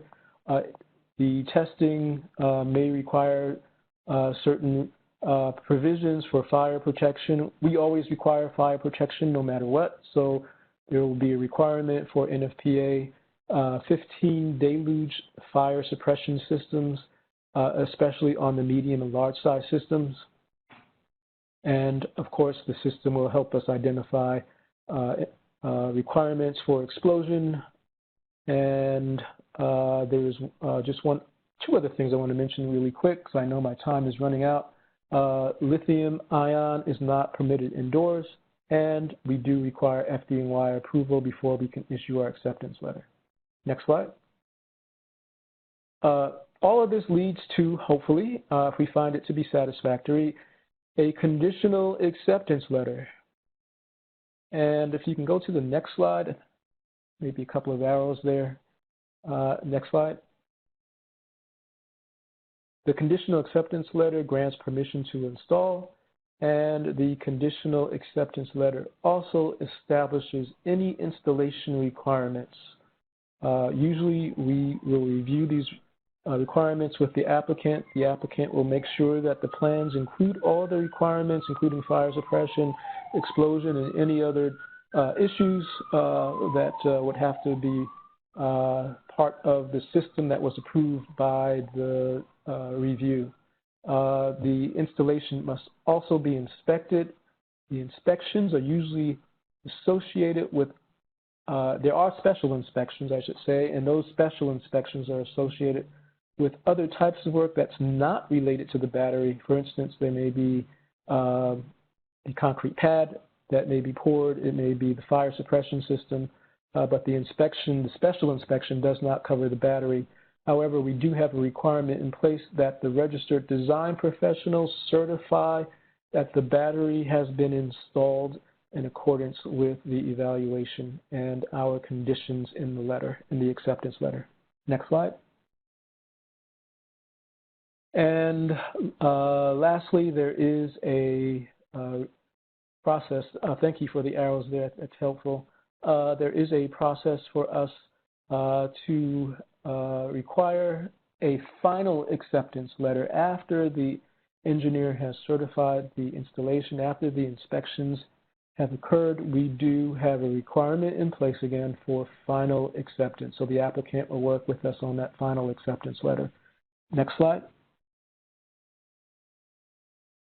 And that's when the required item is satisfied that I briefly mentioned in one of the earlier slides, but I won't spend any time here. I want to spend my last minute or so on the next slide. This process is somewhat new to industry. Actually, we've been using this process, the battery storage checklist process in some form for several years, but things do develop during the course of time. We had many developments in the last year with industry, developing new documents and guidance for energy storage. So please stay tuned. Any new developments will be published on the OTCR webpage. And if you need to get in contact with me regarding battery energy storage systems, please feel free to use the contact information on this slide. I thank you so much for your attention. Thank you, Alan. We're actually right at the point where we are supposed to be now. Emily, did we get questions in while Barry and Alan were speaking? Yes, we got quite a few questions. So I think at this point, it probably makes sense to move on, although as I reminded people in the chat box, we're compiling all of those questions. So please feel free to continue to send them. But I think there are far too many to address right now. Okay, I think that's a good plan. So what we'll do is we'll move on to the next session, and those questions that were submitted to the chat box, we'll compile them, we'll send them on to Alan and Barry for responses, and when they send their responses back, we will post them on the website along with the presentations and the recording. So please bear with me for a second because we're going to change up slideshows right now. Let's get the FDNY here. There we go. Okay, our next speakers are John Ingenito and Nick Petrakis from the FDNY. They are going to be giving us an update on fire codes, and I just want to let John and Nick know how much we appreciate the work that FDNY is doing right now. A lot of us have the luxury of being able to work remotely, but if you're a firefighter in New York City, you don't have that luxury. So while we are tucked away in our buildings, they are running into buildings that are burning and pulling people out, and I just can't begin to express our appreciation for that. So with that, let me turn it over to John Ingenito to talk about rooftop access. John? Can everyone hear me? Yes. Good, excellent. Good morning, everyone. I'm not seeing my slides pop up yet, but I just want to say good morning to everyone. I'm John Gino with the FDNY. I'm with the Rooftop Access Unit and Technology Management as a whole. And like he was saying, I will be presenting today on rooftop access. Can you see them now, John? I'm afraid I'm not seeing them for some reason. Can anyone else see them? Daniela, can you see them? No. All right, you know what? I'm gonna get out of the sharing mode and then get back into it. Please bear with me, folks. Absolutely, thank you. Okay. Can you see it now? There we go. Okay, yes. Good. Excellent. So, like I said, I'm John Gito, and today I'm going to be discussing rooftop access. Next slide, please. This is our usual hold all questions, obviously. During this, you will be. So what am I going to be discussing today? I'm going to be going over 1, fire medics and operations. I'm also going to be discussing the 2014 Fire Code, specifically sections 504.4 and 512. And I'm going to be talking about some common non-compliant installations, some common non-compliances we see on rooftops, some possible solutions to them? And when you can't solve those problems, how do you file with us for a variance? Next slide. So Firemax and operations. Next slide. So the members assign the rooftop. We have a saying, the members, nothing shall deter the member assigned the roof position from carrying out their assigned duties. There are very important operations that occur on the rooftop, and I'll be discussing them shortly, but the firefighters must complete them, and they will do everything they can to complete those operations. Next slide. So what are some of these operations they'll be performing? They're going to be performing a perimeter search, which includes the sides and rear and of the building, shafts. They're going to be transmitting any vital information they see, such as smoke, heat conditions. Sometimes on combustible roofs, they will feel the rooftop to feel any hot spots, and they're going to be transmitting that all down to the incident commander, who's guiding all the firefighters not only on the rooftop, but within the building and actually on the outside. And they're going to also be trying to ventilate. They're going to do that via bulkhead doors, breaking upper-level windows, skylights, scuttle hatches. Sometimes, again, they might cut the rooftop to vent hot gases. Next slide, please.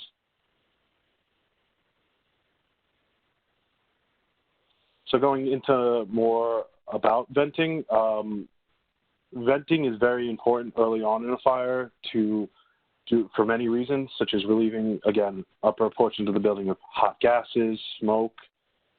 This can increase the survival time of people trapped or unconscious victims.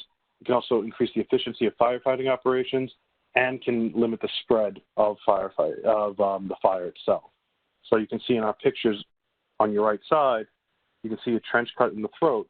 So if a portion of say, an H-type building is, has a lot of fire in it and they're having trouble controlling it on that side, sometimes they'll cut a trench cut to try and isolate the fire from spreading to the rest of the building to protect the rest of the building from the fire that's raging. Next slide, please. So that's just a little bit about the operation. So now we're going to go into the actual fire code itself. We're going to start with FC 504.4. So just a review of FC 504.4. I'm sure some of you already heard this before, but the current code is the 2014 Fire Code. It was enacted in March 30th, 2014. It deals with buildings that are 100 feet in height or less and that have a slope of 20 degrees or less. This deals with all rooftops, including those set back. I know this is a common question we receive. Do my lower rooftops need the same, fall into the same requirements, or is it just my main rooftop? All rooftops in your building are required to comply with all requirements of FC 504.4. The lower rooftops and the upper rooftops. Next slide, please. So what are some of these requirements? First, every 12 feet of frontage requires 6 feet, a minimum of 6 feet open. I'm sorry, someone say something? Maybe that's just reverb. There can be no more than 12 feet of obstructed area between any distinct openings. So if you have a 6-foot opening and 12 feet and then another 6-foot opening, that is code compliant pattern. But if you have 6-foot opening and a 13-foot opening obstructed and then a 6-foot opening, that's not a code compliant. So you have to try and stick to that pattern. And of course, if your whole rooftop has an open perimeter access, we're fine with that as well. Obviously, the pattern is going to depend on the size and configuration of your building, and you should only be calculating accessible exposures along perimeter access apparatus accessible streets, such as side streets, parking lots, main streets, avenues. Those are what we can access. Next slide, please. So every perimeter access location must be a minimum of 6 feet wide and 6 feet in depth. It must connect to a clear path. So as you can see on our diagram to the right, the perimeter access area here takes up most of the access exposure. It's marked in purple. And you can see it connects to a clear path in blue, which runs along the rest of the building to all important areas. Fences cannot obstruct that 6-foot area where firefighters would be landing, but you can have a gate. You can have fences behind it, which would have connected to the clear path, But if you do that, you need to provide a gate, and gates must be 3 feet wide, inward swinging toward the rooftop, and they can be locked, obviously, for people's safety on the rooftops. But they must be secured with a padlock or a chain, and that must be cuttable, able to be cut by a standard bolt cutter. Next slide, please. So it's important to know how you take these measurements. Sometimes we get people questioning, well, I have a parapet. Is that part of the 6 feet? It's a larger parapet. Is it part of the 6 feet? I have a raised high parapet. Is that considered accessible? So it's important to understand what's accessible and what's not. The measurements for a perimeter access landing exposure are taken from the inside of the parapet wall. You do not include the parapet's width in that landing. You can see in our picture to the right, the green shaded area is what is considered the landing area. And decorative and raised parapets, you need to, when you file with us, you'll need to indicate the height of those segments. Certain decorative parapets that are peaked or very high parapets can be considered to be obstructions to perimeter access. Always, if you have any questions, you can contact the fire department, specifically rooftop access unit, and we can give you a little bit more information on what we would consider an obstruction to access.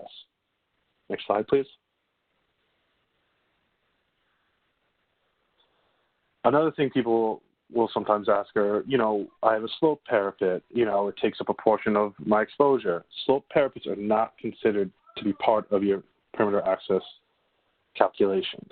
So as you can see in the picture to the left, the sloped portion of the parapet is not part of the calculation.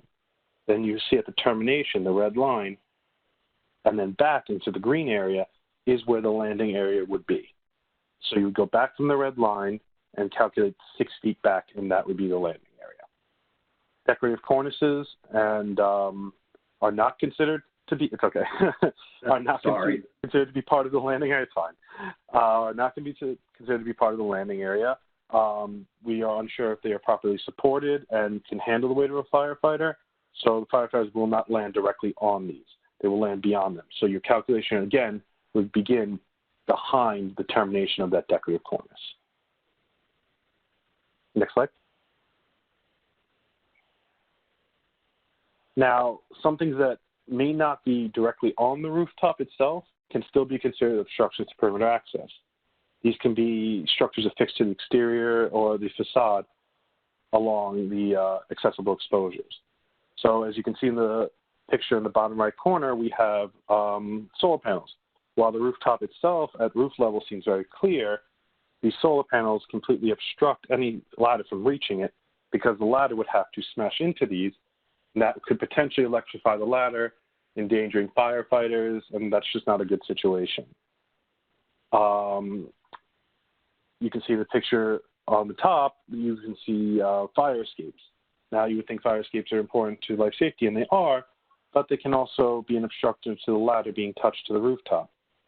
Some of the main concerns there are, one, we don't want to damage the fire escapes with the ladder when we're trying to place the ladder, and two, we don't want people who are trying to flee the fire trying to grab onto the firefighters or to the ladder while they're trying to get up there. People panic, they grab onto things, it can cause a very dangerous situation. So we generally consider those to be obstructions to perimeter access. And obviously signs on the rooftop, as you can see in the other picture, they completely obstruct. Next, please. So scaffolding must be designed in such a way that provides access to the rooftop and exists. So that means you'll have to modify any existing scaffolding to provide adequate access. And when you're designing new scaffolding, you must be sure that it provides adequate access as well.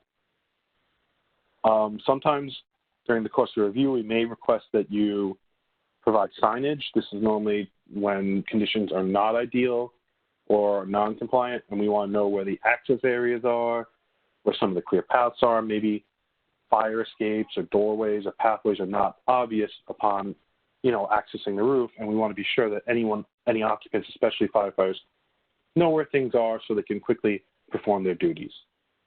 Next slide, please. But that is to be determined during a plan examination. So I want to talk a little bit more about the clear paths now. Clear paths must be 6 feet wide and 9 feet tall. They must traverse from front to rear and side to side of the building, and you'll need one for every 100 linear feet of rooftop. The clear paths are required to connect to all the required clearance areas. This includes fire escapes, bulkheads, doors, scuttle hatches, and skylights and scuttle hatches need to have 3 feet of clearance around them on 3 sides. The yellow highlighting might be a little large. I think that's actually 6 feet, but in general, as you can see in the yellow highlight, it should have on 3 sides access around the skylight or scuttle hatching. And you can have fences that cross the clear path, but again, you need to have gates that allow access beyond them. And again, 3 feet wide, inward swinging, and can be, again, secured for the safety of the people occupying the rooftop, but again, must be cuttable by standard bolt cutters. And as you can see, the clear path connects to the fire escape, which is marked in red, the doors, which are marked in green, and the perimeter access area marked in purple. Next slide, please. Now, doorways and fire escapes also need a certain level of clearance. Doorways need 6 feet of clearance in a radius around the door, and that is measured from the hinge of the doorway. Fire escapes need 3 feet on either side of the rungs. So you take a radius of 3 feet from one rung of the fire escape, and you take a 3 feet radius from the other side of the fire escape, and that is your overall area of clearance for the fire escape. Next. Now, we do have some guidelines that have come out for some of the codes, for some of the common issues that have been coming up. So we have allowed for certain obstructions on the rooftop to be considered acceptable, in such as like skylights, because it comes up a lot, skylights and scuttle hatches all can be sometimes grouped. You have multiple skylights around each other, and people ask, is that a big problem? Is that a thing for noncompliance? And the thing is, in cases where it's like 2 skylights next to each other, obviously they're going to obstruct their 3 feet of clearance around each other. And sometimes you have a skylight right next to a parapet. Again, that's acceptable. So these would be considered qualifying encroachments. And that you can see we have a list of qualifying encroachments, which are bulkhead doors, scuttles, skylights, hatches, and these only deal with the clearances around scuttles and skylights and hatches. So parapet door, existing chimneys, these are basically going to be existing building features. Next slide, please. And this is just the full text. I'm not going to go into it, but this is just for your reference later on if you want to look it over.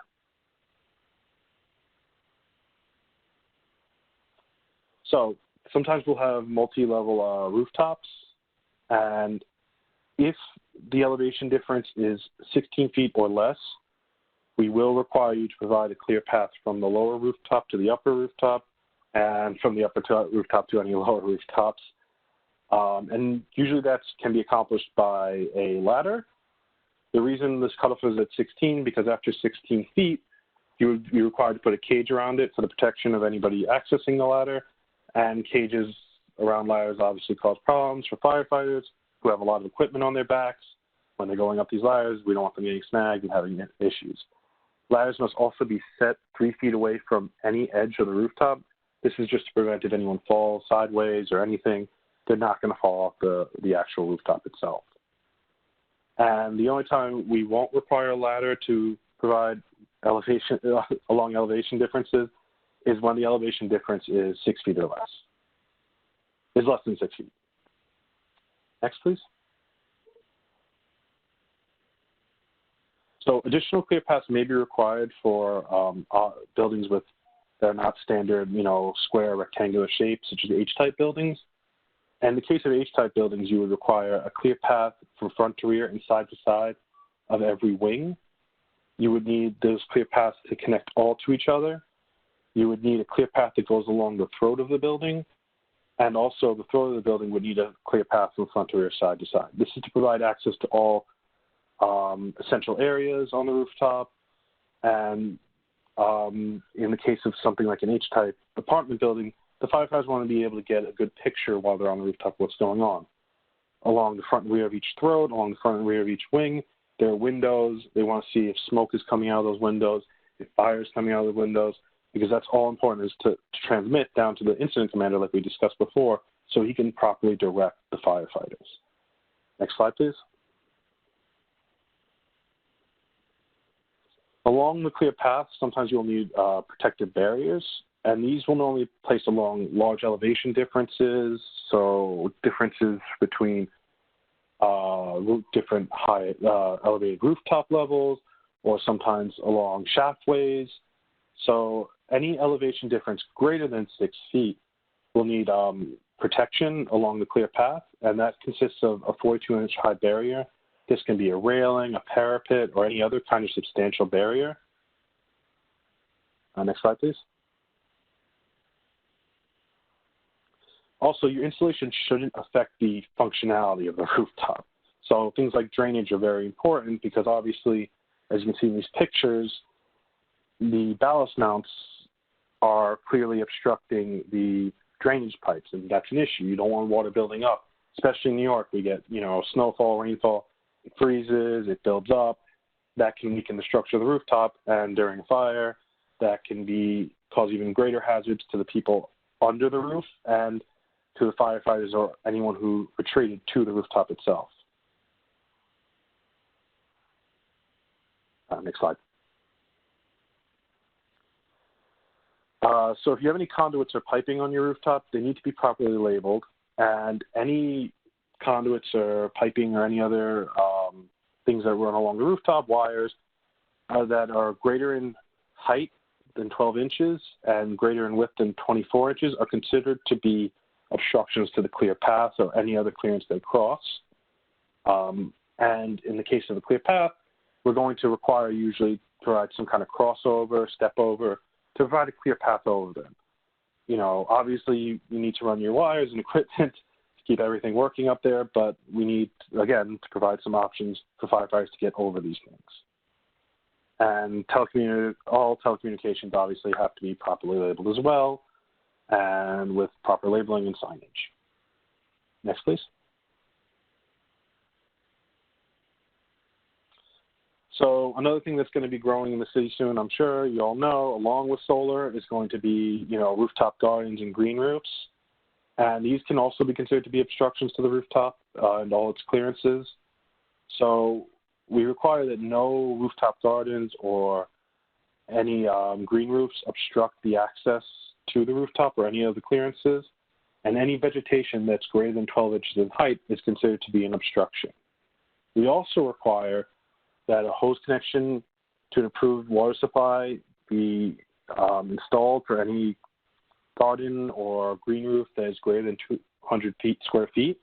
This is not for firefighting operations. This is just for the maintenance of the garden, because obviously a garden that's dried out can be a tinderbox. It can be the start of a fire, or it can make a fire much worse. If the fire reaches the garden, now your whole rooftop could be aflame or portions of it. And as you can see in these two pictures, these are non-compliant gardens. They obstruct the perimeter access, and the vegetation in the other photo shows the rooftop completely covered by tall vegetation, which would be impassable.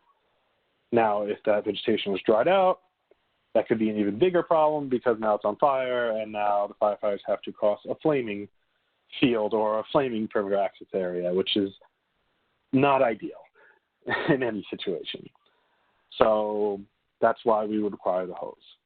Next slide, please. So this is wrapping up 504.4. So rooftop installations must be designed, installed, and operated and maintained in accordance with FC 512. Next slide. So now we're going to go into section FC 512. So just an overview of FC 512.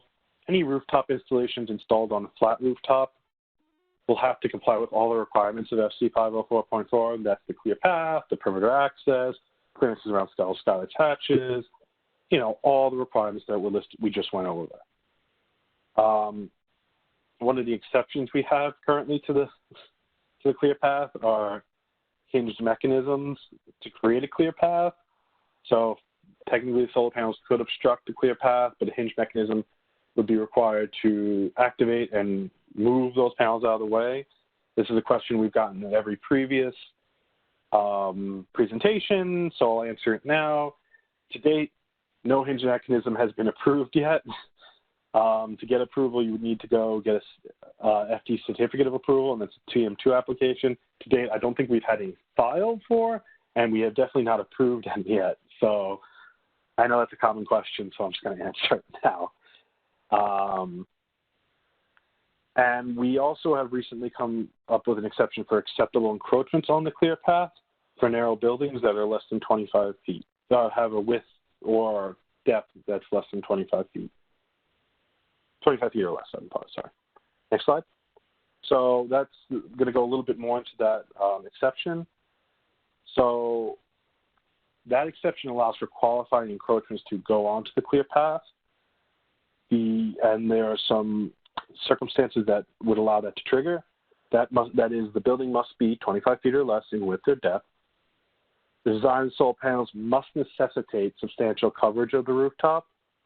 The encroachment does not reduce the clear path beyond the amount approved by the fire department, which is currently 4 feet, a width of 4 feet. The qualifying encroachments may not limit the perimeter access landing areas or any other required rooftop clearances. This is purely to do for limiting the clear path itself. And proposed installations must be filed with DLB or FDNY for full plan review. We do not allow for professional certification in lieu of plan review. And the installations must comply with all the other requirements of the fire code, including those of FC 504.4. Next slide.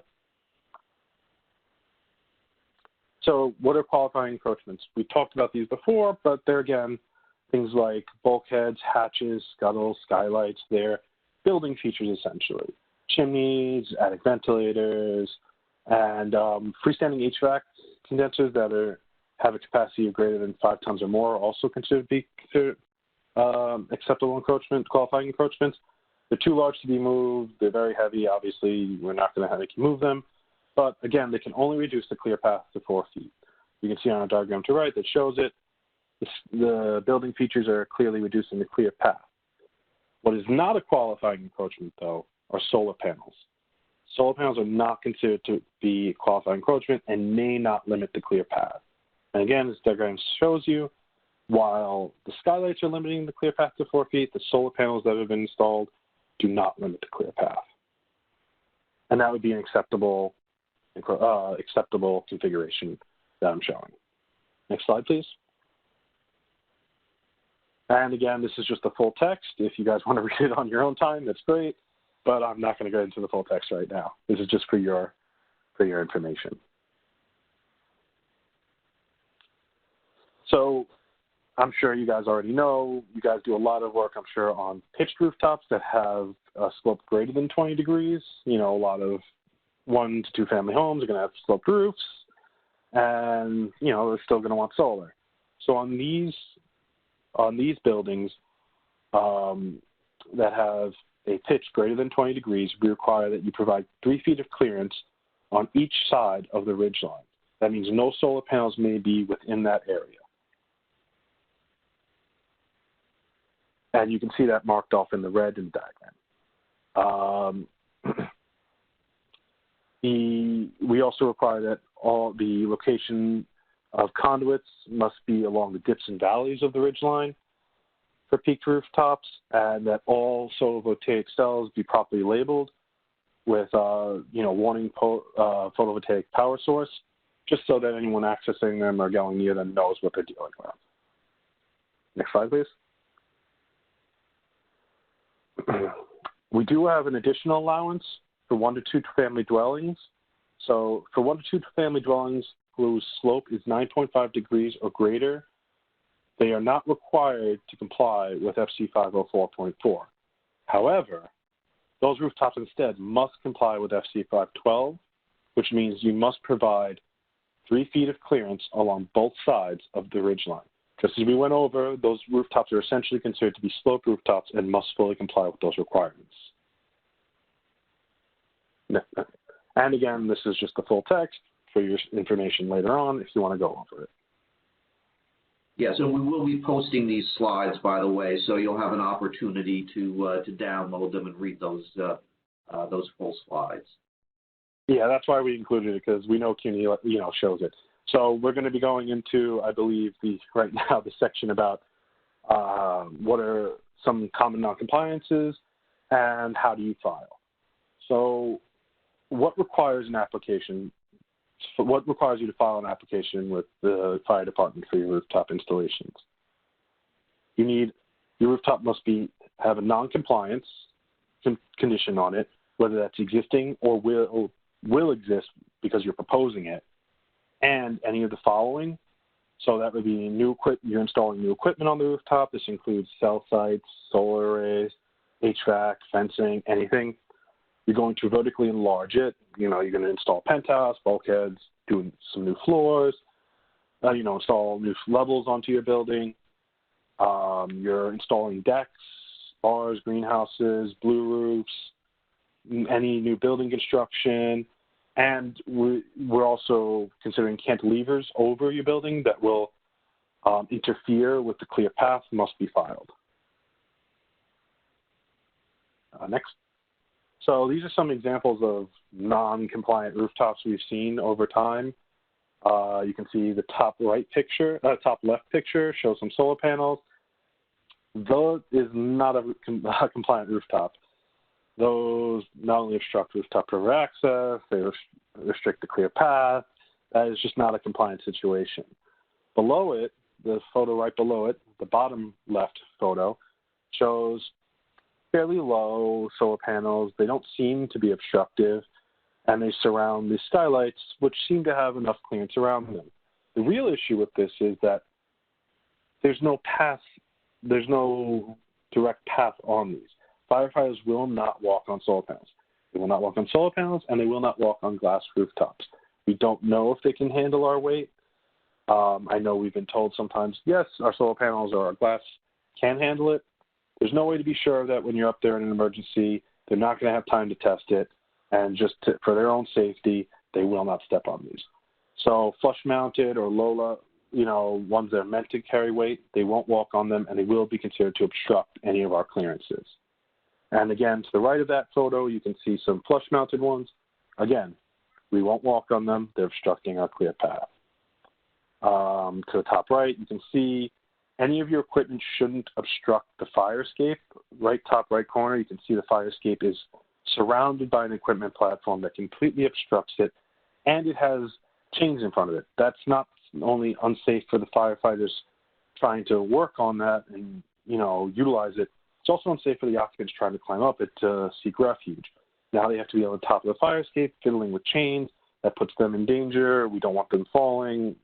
That's not a compliant situation, and you will, be required to change that. Also, rubbish can be considered a non-compliant condition. The bottom right photo shows a rooftop I was up on not too long ago, where they were putting recycled bottles and cans that were to be recycled all over this rooftop.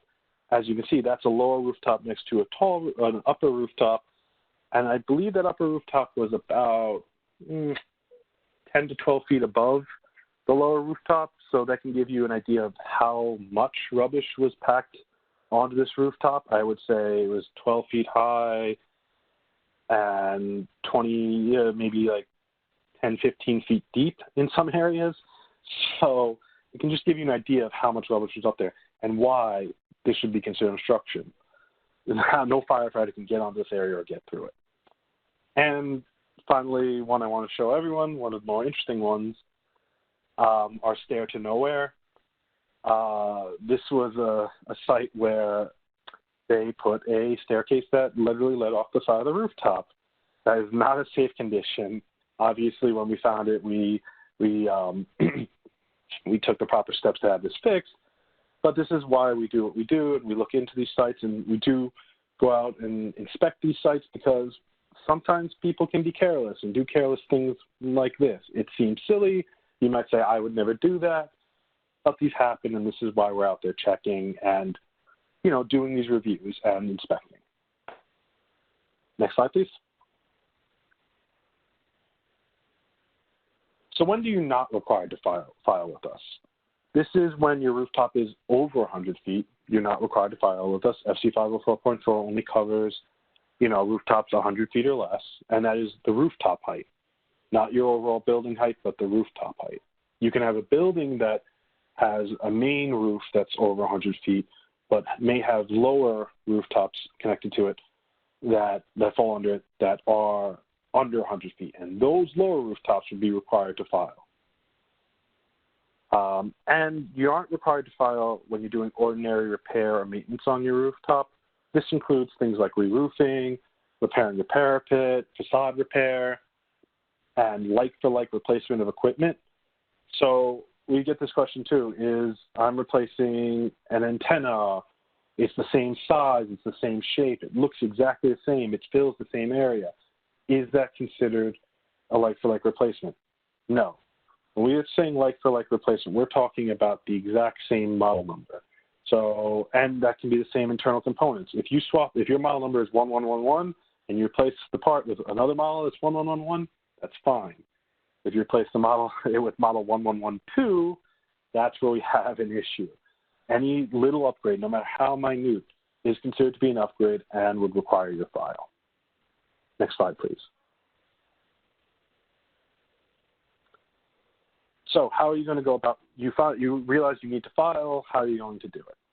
So you're going to file a TM5 application with the fire department. You're going to include a $420 plan examination fee. You need to include a set of 3 plans, an 11 by 17, that are signed and sealed, with a P or RA stamp. You need to provide us with a scope of work explaining what you're going to be doing, the existing conditions, giving us an overall idea of what's going on the rooftop, and you should give us good comprehensive photos of the rooftop. We want to see what's on the rooftop. We do not have, we get tons of rooftops. We can't go out to every rooftop, when we're reviewing them. So we want you to give us the photos of the current conditions. And if you give us only photos of some of the spots on the rooftop, we're probably going to ask you for more photos, and you're going to get an objection from us saying, give us more photos, because we want to know what's on that rooftop, because that's how we know when we're approving those, that's a safe site for the firefighters to operate on. And just, quickly going back to the fee, if you resubmit, you get an objection from us, and you resubmit within 6 months, there is no additional fee. It's the $400 covers that. The $420 covers the initial filing, and any resubmissions as long as they're within 6 months of the objection letter date. Next slide. And this is just a quick look at what the TM5 application looks like. So you can know that you're actually on the right application. It'll look just like this. Next slide. And so you also want to know what the plan should look like. Again, they should look something similar to what's shown on the right. This is the kind of format we kind of want to see. Your plan should include be 11 by 17, include the entire rooftop and only the work area that you're working on. You should label all existing building features, label all proposed work as proposed, label all apparatus accessible exposures, including parking lots. You want to demonstrate where you're showing compliance to the code, via shading. So you want to shade around this fire escapes, the doors, the scuttle hatches, the clear paths you want to shade. You want to shade the perimeter access areas. This way the examiner knows what he's looking at. And you also want to demonstrate the areas that are not in compliance. So if your clear path is reduced by something for whatever reason, you want to show us what's reducing it, call it out, show the reduction, show us by how much, by labeling it's been reduced to 4 feet. You put, dimensions saying 4 feet. This way the examiner knows what's going on.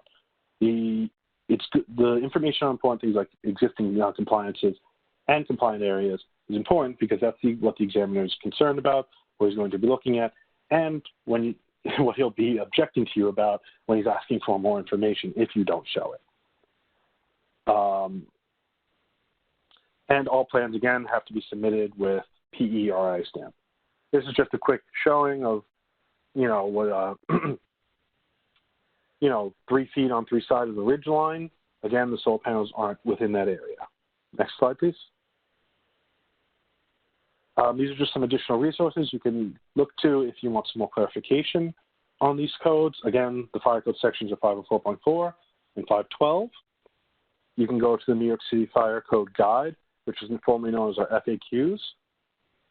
And you can also reference our Fire Office Technology Management Bulletin. Next.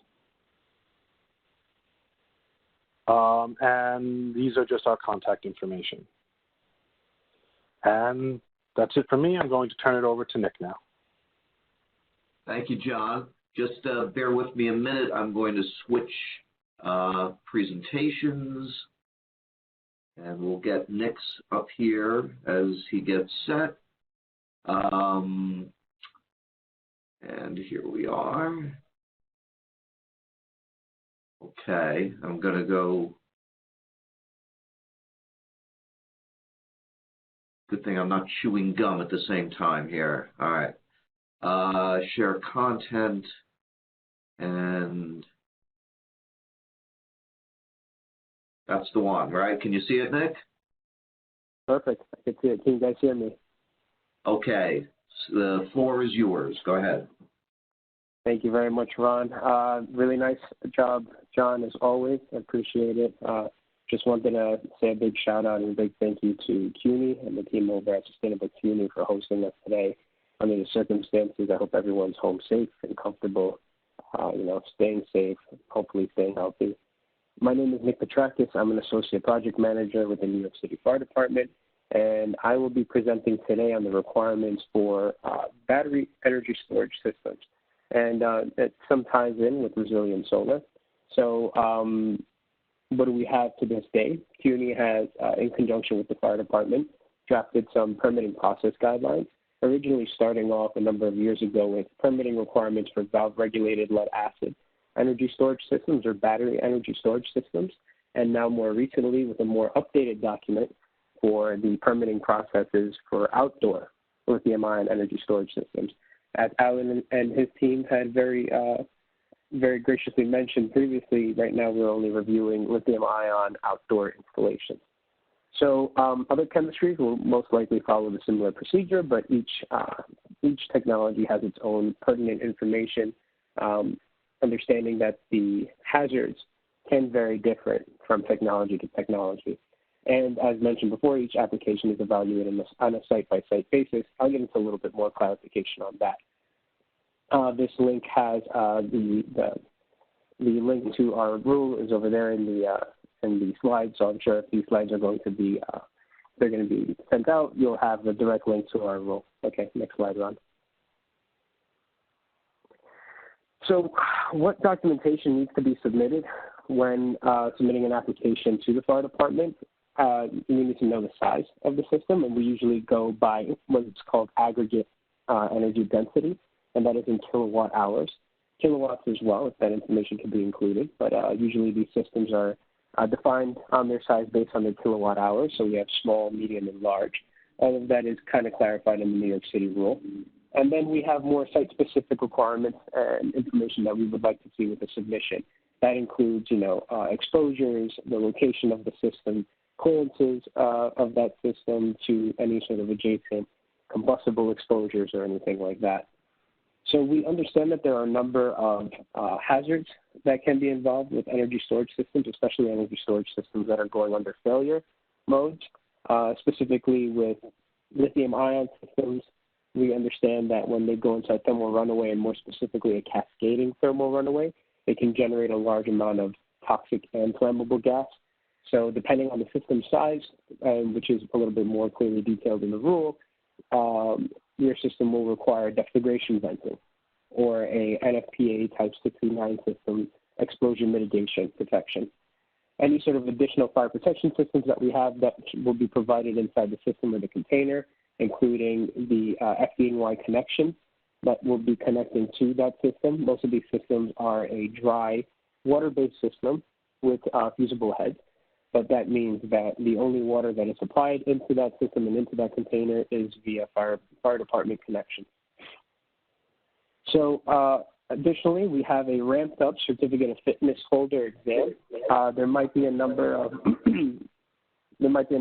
certificate of fitness holders actually existing right now for the B28. Just wanted to let everybody know that we're releasing a new updated version of the certificate of fitness. It's called the B29. It will be, the existing was the B29. The updated one is the B28.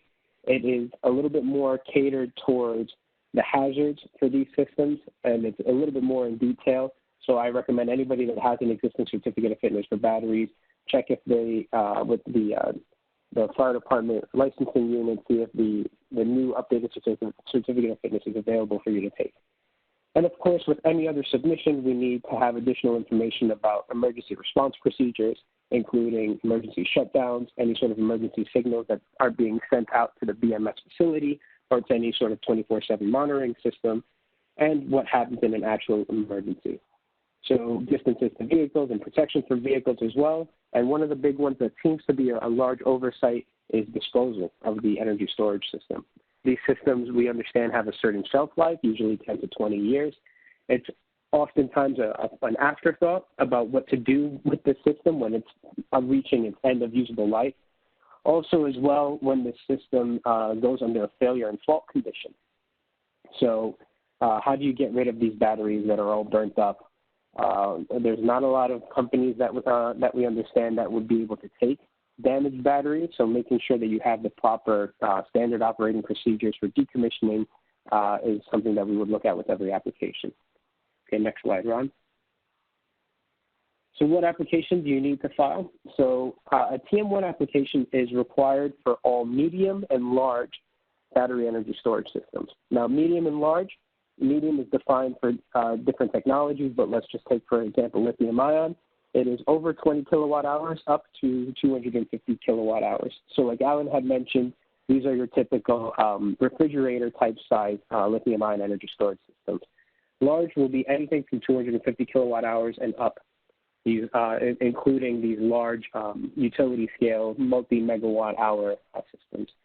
What does that application entail? It's a $420 plan examination fee plus the $525 complicated technical analysis fee. In total, it's $945. So what do we need for each site-specific submission? We need plans that show the proposed location, a narrative of your proposed scope of work, and of course, cut sheets of your system components, your installation manuals, your UL listings, and all other pertinent information, including your certificate of approval. So your UL listings are common UL listings are the UL 1973 for the individual cell or module, the UL 9540, UL 9540A, specifically, especially for lithium-ion technology, which is, like Alan had mentioned, the thermal runaway test, the full-scale, the large-scale test for a thermal runaway for these systems. Okay, Ron, next slide. So now, when is a certificate of approval required? A certificate of approval is required for new equipment that's being proposed in New York City. This is a separate application. For example, if we have a small residential system, we don't review each application on a site-by-site basis. We review just for that piece of equipment itself as a certificate of approval. So let's take, for an example, you have your small residential system. You would, and this most likely will be submitted to us from the manufacturers or an authorized representative of the manufacturer. It's a different application. It's the TM2 application. It's a $625 examination fee. And then all of the information, the pertinent information about that system itself, including installation manuals. The UL listings and certifications are extremely important to us. Like I'd mentioned, the 9540 UL listing is the energy storage system listing as a whole. UL 1973 for the module and cells, UL 1741 for the inverters, and all other UL certifications that that system might have. In tandem with that is the UL 9540A test results and the analysis. It's very important and critical to include that it's not just the test report that's submitted to us, but it's also the engineering analysis that takes the information from that test report and through a licensed engineer who is competent in this area, They can do a mitigation analysis or a hazard analysis and determine any sort of additional protection measures that might be needed when the system is installed, or any sort of protections as far as if it's a residential system, it needs to be installed, let's say, on some sort of non-combustible protection when it's being installed on the exterior of a non-combustible residential unit. So, like I mentioned before, certificate of approval is required for anything new. What type of applications have we seen in New York City? Outdoors, we've seen valve-regulated lead acid, lithium-ion, flow batteries, etc. And kind of an example of what you're looking at to the right is an outdoor lithium-ion system. It's the batteries in sort of a rack configuration with all of the supporting electrical infrastructure that's there. Indoors, to this day, we've only reviewed VRLAs or have only allowed valve-regulated lead acid and flooded lead acid battery systems only. Okay, next slide. So what's our review process? I don't know if I've mentioned it in the beginning, but our review is a parallel review with the Department of Buildings. Applicants will submit all required paperwork to us. We'll take a look at the paperwork and the application and we'll review it. Often we will set up a joint site visit with the Department of Buildings and Hazmat Operations. Hazmat Operations, Chief Stewart, and our new Chief Mike Mays are the critical components as far as the operational portion of it, where they'll take a look at these systems and most likely would be the ones responding to a system that would be going under a failure condition. So they have a big stake in ensuring that these systems are installed properly and safely. So once we continue and we review our application, any objections or any back and forth, once we make a decision, we'll issue a letter of no objection. That letter of no objection is sent over to Alan and his team over at the Department of Buildings for them to continue their review. Okay, next slide. So what type of supporting information and documentation? I think I briefly mentioned some other stuff previously, but I think it makes notes and go into a little bit more detail. If it is being installed on a rooftop or on an exterior of a building or even in close proximity to an existing structure, we would need to note all of the building construction types, indicating if it's combustible, non-combustible, etc. A big thing that we have seen lately is energy storage systems being installed in close proximity to buildings that will have an EFIS or an exterior insulating finishing system or a foam insulating system, either a metal composite material that is actually combustible. So we would like to take a look at the distance from this energy storage system to any sort of combustible exterior systems, make sure that those exteriors are adequately protected. Of course, any sort of building use and occupancy, where that adjacent structure will be, descriptions of the ESS if we're indoors or outdoors, the use of the proposed location, if it's being proposed in a parking garage or a parking lot, if it's being used on a rooftop, etc. Any sort of fire department access to the energy storage system, like John had mentioned. Energy storage systems on the roof will still have to comply with the requirements of Fire Code 504.4 for rooftop access. Taking into account, too, some of these systems would have deflagration venting.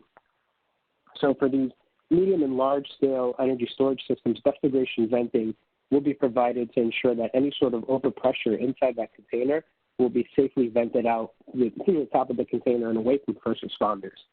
This is an additional feature that we have in New York City with a lot of the equipment that we have there. If you're installing a system like that on a rooftop, you would want to make sure that the deflagration vents and also the hazard area from these deflagration vents, as far as a pressure wave that would develop on the exterior of that, is away from any sort of fire department access. We don't want firefighters laddering up to a roof and trying to access an energy storage system that is going under failure condition, and they end up right by the deflagration venting, and they put themselves in a compromised location.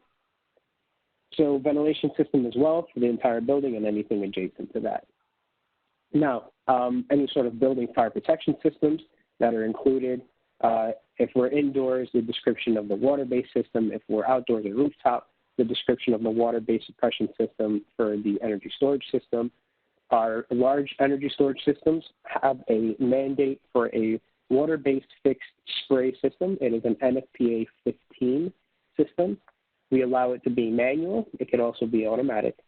But it is to note that this system is designed for area protection of the energy storage system. It's a little bit different from your regular NFPA 13 sprinkler system, which is a floor protection. An NFPA 15 is a directional nozzle spray. Similar to transformer protection, it will be a 3D protection of water on the exterior of the energy storage system. If we're on a roof or if we're indoors, any standpipe hose outlets that are near the installation that would be accessible, and emergency exits, and of course, a big one, fire hydrant locations. One big thing that I tell applicants is, especially if they're looking at a utility scale size system that's going to be on a lot, we need to know the information about the available hydrants, the distances, making sure they're at least within 250 feet from any accessible fire department connections. That's written in the rule. And as well as ensuring that the hydrant mains, so the existing infrastructure, New York City infrastructure, ensuring that those mains are no less than 6 inches. Very important information. That could be a big one for most projects, ensuring that your existing mains are adequately sized and large enough to supply this type of system. Okay, next slide, Ron. Description from your energy storage system. Like I had mentioned, we delineate these systems by size from kilowatt hours and kilowatts, product standards that are met, including the UL listings, and battery-specific things, including the number of batteries, the chemistry. So even within lithium-ion, there are multiple families of lithium-ion, whether it is the nickel metal cobalt, the nickel manganese cobalt lithium-ion or the lithium-ion phosphate, any sort of variations. Your voltages that your system will be running at, of course, your very important UL listings, and what sort of cascading protection you have. Very important, especially for the valve-regulated lead acids and the lithium-ion systems that are susceptible to thermal runaway. What type of cascading protection is there to make sure that a failure in one cell or an overcharging in one cell won't cascade to the adjacent module or to the adjacent systems. Okay, next slide. What type of encasement the battery system is in, as far as the number, the type of racks, the cabinet information, if that's provided in a cabinet, and ventilation for off gases. Important one for our flooded, our valve-regulated lead acids, and our flow batteries. We understand that these batteries will generate hydrogen gas if they are overcharged. Sometimes even under normal boost charging conditions, that they will generate a little bit of hydrogen gas, making sure that that is adequately vented out to the atmosphere to a safe location. Of course, your inverter information, your size, your type, and your UL listings. Oftentimes, the inverter has a lot of the safety protections for the systems, what it's monitoring. So what functions does that inverter do? Okay, next slide. So now a really critical safety feature of energy storage systems is the battery management system, kind of our eyes and ears into the system itself and how it's operating and functioning.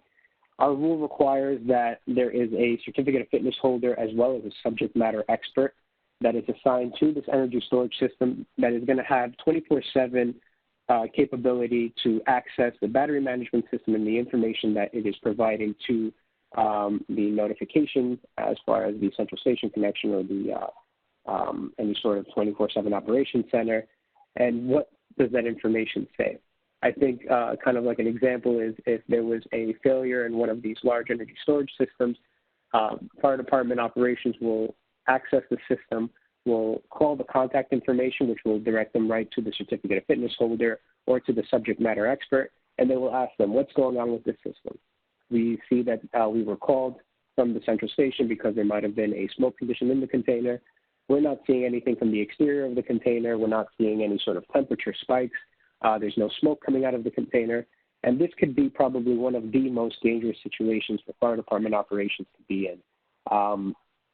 When there's not enough information about what's going on and there's a failure inside these containers.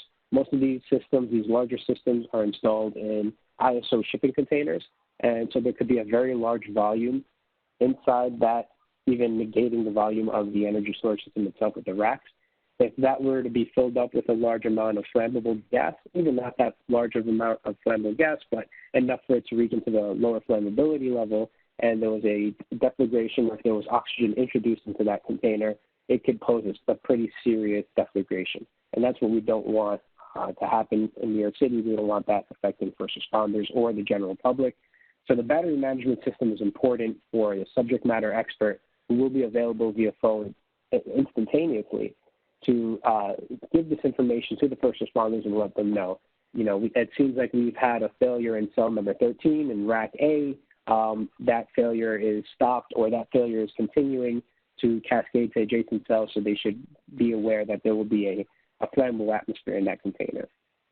Any sort of additional safety measures that are not captured as far as hydrogen sensors, ground fault protection, and a sequence of events if a malfunction happens at that system. We'd like to know how this system failed. This is a really critical aspect of the 9540A test method because it will give us most of this information. And of course, if you're installing in conjunction with any PV array, arc fault, which is a requirement as per the 2014 NEC. Okay, next slide. So additional information is how do we shut down this system? Let's say it's a small residential system that we are tied in with the solar array. Do we have rapid shutdown as per the requirements of the 2014 NEC? Where is these shutdown switches? We understand that one of the major hazards of these energy storage systems is stranded energy. So even hitting that remote e-stop and activating that knife switch at the interconnection point doesn't mean that this system is off and benign. There's always stranded energy. These cells will maintain their charge. So because there is stranded energy and it's an electrochemical energy storage system, the hazards will still be there even though it is electrically isolated. Specifying any sort of existing dangers, as far as like I just mentioned, isolation of the system doesn't remove any of the charge. And like we had mentioned previously, commissioning processes and decommissioning plans need to be submitted and reviewed at the fire department. Decommissioning will be split up into two. It's your regular end of life after, let's say, 10 years.